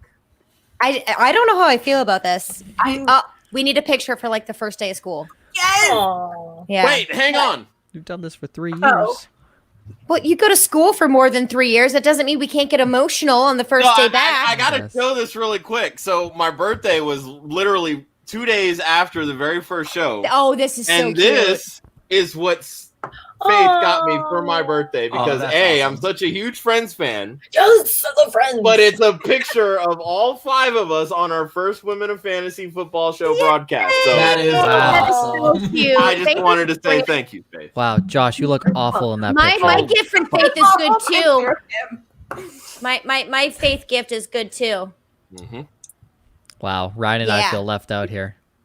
Give it I'm time, used to it. okay? You No. cannot rush her genius. Let it No, flow. That's fair. That's completely fair. There you go. But all right, one more time, Faith. You want me to wrap everything up here since we got to give the big thanks to you two. So first, starting with this show, big thank you to Brandon, Marianne, Lee, who joined us early in the show, and of course the lovely Sam Holt, who has joined us for the last hour and a half or so. Sam, we appreciate you staying a little longer.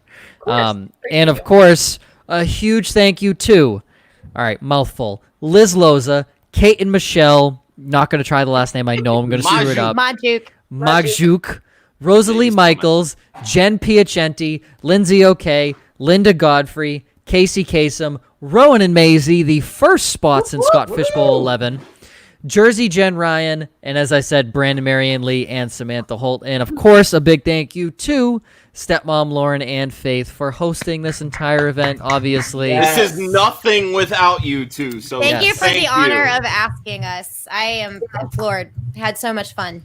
Yes, Speaking of hosting, hold on real quick, time out. I have to say this. I would be remiss if I didn't say this. I am hosting a live draft tomorrow night at 8:30 Eastern with some of your favorite people on fantasy Twitter. I have Bo, creator of Hotbox Batch Hot Sauce. We have Fantasy Stoner. We have John Helmkamp, Rosalie Michaels. It's called the Coming in Hot Draft. And at the start of the draft and after every 2 rounds, they are going to eat an increasing heat of either hot sauce or straight pepper. And by the time we get to the end, we're going to be at least 1 million Scoville. Nuts. Crazy. So yeah. Sriracha is somewhere in the neighborhood of like 2,500 to 3,000 Scoville. If that's Sriracha's nothing. I have heartburn just thinking about this. I just want to say I may have inadvertently gotten you guys a sponsorship with Dude Wipes for that, so you guys can thank me later. Cottonelle calls. Thanks. I'm hosting this. I'm not. I can't believe nobody else thought to do that when they commented on that. I am so looking forward to watching them all suffer because that's just the kind of nice person that I am. And I cannot wait. So again, come watch us. We're going to be hanging out on Kevin Tompkins' StreamYard. It's going to be fantastic. Go check it out. Tomorrow at 8:30 Eastern, right, Faith? Stern. 8:30 p.m. Eastern. Go check it out there. One last time for the first annual Women of Fantasy Football Show. You can find Sam at Samantha R. Holt on Twitter and at Sam_awesome on Instagram if you want to stalk her like Lauren does. Oh, freely admitted. You can follow Stepmom Lauren at, you guessed it, Stepmom Lauren. You can find her also at stepmomlauren.com as well as Fantasy Pros, the Fantasy Footballers, and RotoViz, correct? Roto World. Roto World, thank you. And don't Google Stepmom Lauren. You won't get what you want.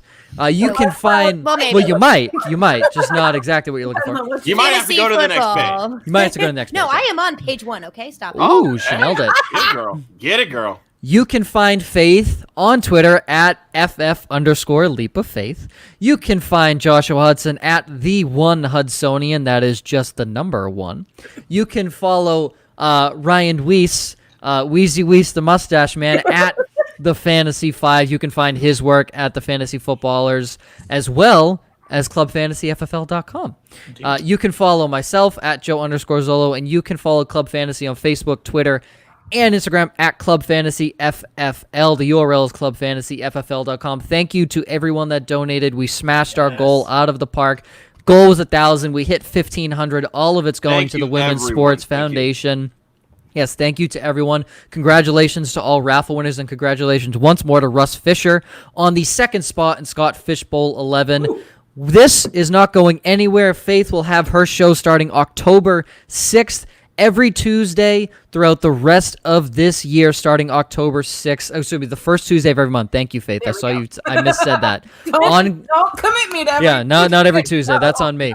On Club Fantasy's YouTube page, go there. Be sure to subscribe. That is where the continuation of the Speakeasy, a Women of Fantasy Football event, will be. And don't worry, Faith and Lauren are going to team up next year for the second annual Women of Fantasy Football shows. We already have that in the works for you guys right now. Always remember, defense wins championships, offense wins fantasy football. Myself, Josh, and Ryan are back next week. Week 1 of the NFL is about to begin, and we have Nate Hamilton, Dominate, joining us to kick off the 2020 NFL season. We will see you next week.